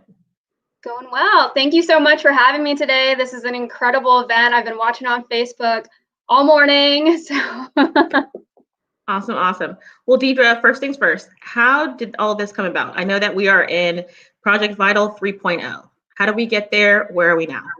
yeah, so Project Vital at Home is the latest expansion of the Project Vital program. So as you said, it is 3.0. So the association launched Project Vital, which stands for Virtual Inclusive Technology for All, in partnership with the Florida Department of Elder Affairs back in April of this year, to keep seniors connected with loved ones during social isolation. So major kudos to Secretary Prudhomme for spearheading this program. In phases 1 and 2 of Project Vital, more than 600 IN2L tablets were distributed to nursing homes and assisted living communities throughout the state. Project Vital at Home has provided the association the opportunity to expand our reach to not just those living with dementia at residential communities, but to all seniors with dementia in Florida who are vulnerable to the negative effects of social isolation. Just to add real quick, since the video had a little glitch, this one-year research program, so Project Vital 3.0, is actively recruiting right now. So we have 250 IN2L tablets that are going quick. So to participate for this 3.0 version, basically you'd be caring for a person diagnosed with Alzheimer's or related dementia diagnosis at home, willing to participate in a 1-year-long research project, which includes just 6 brief online surveys, to let us know how it's going, as well as committing to attending a monthly 1-hour, again, feedback and support group, and then just basic level of skill with online technology, a valid email address, stable Wi-Fi. And then also, we're just asking that you schedule at least 1 hour per day to use the tablet. So if you're interested in being part of Project Vital at Home, like I said, we are recruiting right now. You can check out the information on our CNFL chapter page or call our 24/7 helpline at 800-272-3900. So I have loved being a part of kind of watching this project develop during this entire pandemic. I think it's really incredible. And I'm sure a lot of people on this call and just across the state were incredibly blessed that it started so early here in Florida, but they do have loved ones across the nation. Is this being replicated in any other states? Yeah, so there's multiple other states, but as we said back in April, Florida is kind of leading the way. Florida is amazing. And again, thank you to Secretary Prudhomme. Like I said, there are a couple other states that are looking at similar things like the tablets to address the important issue of social isolation, even though all approaches are basically state specific. So every state is different, and the Department of Elder Affairs is a Florida specific agency. Awesome. Well, I actually just heard backstage from our producer that the video is now working, so we're going to go ahead and tune into that really quickly. Now, if you remember last week, we showed you these robotic pets, the Florida Department of Elder Affairs giving them to facilities to comfort those living with dementia. The concern as this pandemic continues is the negative health impacts that can come from social isolation. That's why the state is partnering with the Alzheimer's Association, giving seniors a new way to stay emotionally connected while remaining socially distant. Do you want to press that middle one? Yeah, I know what that is. Although she can't travel right now, technology taking 93-year-old Sandra to the Jersey Shore. I just tagged the map of New Jersey. Lori Henderson with the Villas at Killearn Lakes showing us what Sandra is using, a tablet created by company IN2L specifically for seniors. The facility receiving two through a new state program called Project Vital. This Project Vital came along at a perfect time to be able to implement something bigger than and more elaborate than what we were able to do on our own. State groups recognizing the need to keep seniors engaged during this time of isolation, launching phase 1 with 150 tablets across the state. The Villas at Killearn Lakes, the only facility to get them in Tallahassee. We don't want to be keeping them safe only to have them perhaps deteriorate emotionally, spiritually, mentally, because they're not able to connect to their families. The IN2L tablet, a way to make that happen. A lot of them that are living with dementia don't really know why they're not having visitors. Each tablet holds 20 different profiles, programmed with each resident's specific interests and family contacts. They're connecting more with their families, and that's what makes me smile, is that the families are like, thank you so much. With Lori's assistance, Sandra can see videos from her daughter every day. How does that make you feel that she sent you a video? It was very exciting and very nice. Very pleased to hear from her. This type of technology partnered with in-person visits, something the Department of Elder Affairs believes is the future of senior care. It's sustainable beyond the pandemic because even, when visitation gets restored, people are still going to be lonely in between visits. And so I think this is something that can help them get through those tough times. Since late March, only care partners like Lori passing by this welcome sign heading into Sandra's home. This tablet, a way to expand her world. What do you like about this tablet that you and Miss Lori have been playing on? It's very interesting. You get to do all kinds of things? It shows possibilities for me. Possibilities during a pandemic, a way to provide mental engagement and social connections now and in the future. Wow. Oh, I'm so glad you guys got to see that. I love that video so much. When she says it just shows possibilities, I think that is huge. I mean, we talk about this all the time, just pragmatically, but just to really see a difference that it makes is, oh my gosh, it's really, really cool. And just one last question, I think Secretary kind of actually touched on in that video, but is this something that you see continuing even after the pandemic? So it will take some time for our society to resume normal social interactions, even with the vaccine on the horizon. So in light of this, it may be some time before we can comfortably meet in person with our loved ones, right? Given that we're dealing with a high-risk population, we want to be extra precautious or take extra precautions, yes. So we want to do everything possible to address the challenges experienced by those living with Alzheimer's and/or other dementias. Again, social isolation and boredom are particular challenges this population faces regardless of the pandemic. So these IN2L tablets provide purposeful and meaningful engagement by connecting those using them with family, friends, healthcare providers, and other vital caregivers. Again, this tablet also provides ways to learn, relax, have fun, and connect with others near and far, just like we saw in that video. So we're still going to keep going even throughout this pandemic. Awesome. Awesome. Well, Deidre, thank you so much for the work that you do with the Alzheimer's Association. It's a pleasure working with you and the rest of the program's team. You guys are so passionate and so knowledgeable. I adore each and every one of you, and thank you for joining us today. Thank you so much for having me. Get your tablets. Alrighty. Well, Jessica, I think it's pretty much time for us to move on to our final speaker. We're going to bring our senior director, back on. But Jessica, thank you so much for joining us today. I appreciate you jumping in on the Central and North Florida call. I know that you're in the Florida Gulf Coast, but Region 16, Florida, we support each other. So thank you so much for joining today. Absolutely, anytime. Bye, guys. All right, bye. All right, well, thank you to those who have opened their hearts to this discussion, and thank you for opening your wallets. We've had a huge goal today of $25,000, and we've had incredibly generous sponsors. Thank you to Aviv Clinics for just everything that you've done today and sponsoring this event and your dedication to the cause. You're showing your leadership in ending this disease. We now have Ms. Leandra Kovis here to join us. And Leandra, I'm going to pass it off to you to take it away. She's put this whole thing together, such an amazing feat. I mean, everyone is just honestly kissing her feet right now because no one could have done this without her. So Leandra, back to you. Yes, thank you, Pavla. I want to start with just a quick wrap. So we have heard from so many people over the last 3 hours. So many wonderful people have shared their stories.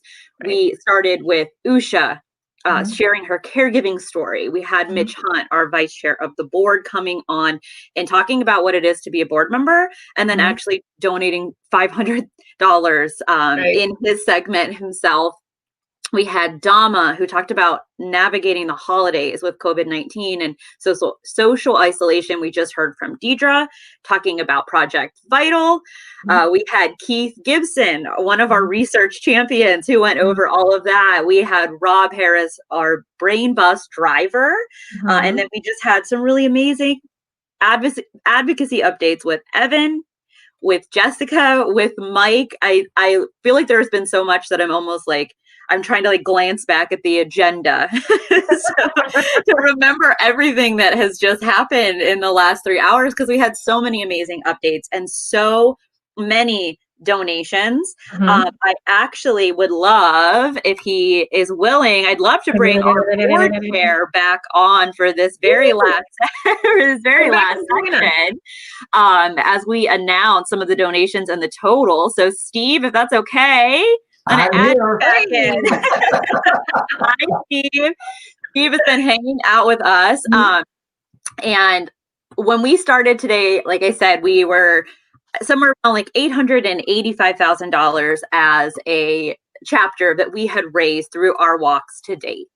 And between the donations that came in online while we were just streaming and the teams who brought their donations today to present, I want to first start by giving Steve an update, and our donors really stepped up. At the very beginning of this broadcast, Steve and Gina said that they were going to match the first 5 $100 donations that we had come in, and I am thrilled to let you all know that Steve has to honor that because they were all claimed.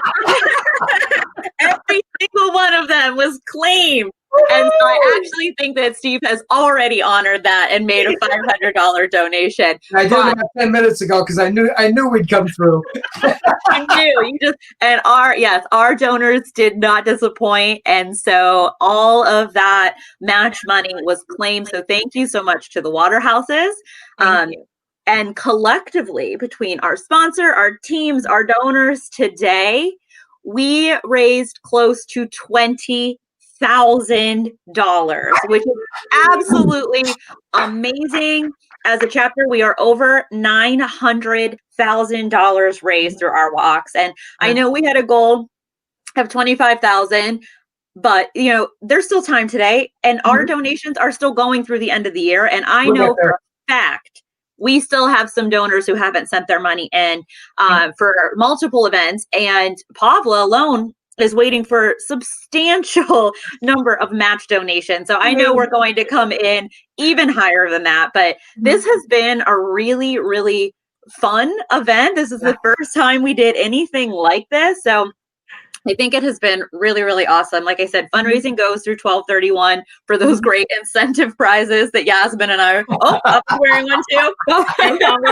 There you go. Really great incentive prizes, matching gifts, and we are also planning for 2021 already. So if anyone is interested in joining our committees and helping us make our 2021 walks as great as they possibly can be, we would love for you to reach out to your local staff person. Again, you can get all of that information on those walk websites that we've been talking about all day. We'd love to have you join our committee. So reach out to us if you are interested. alz.org/CNFL to get to the landing page for Zoom-a-thon.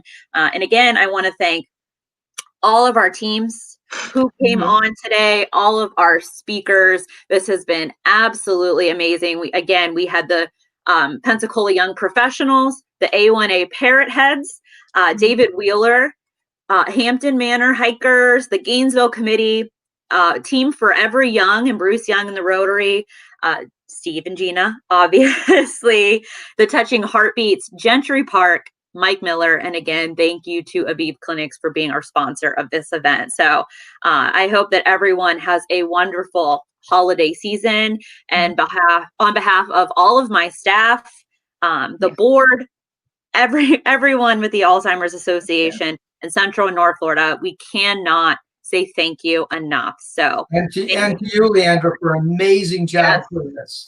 Thank you, Leandra. Thank you, everyone.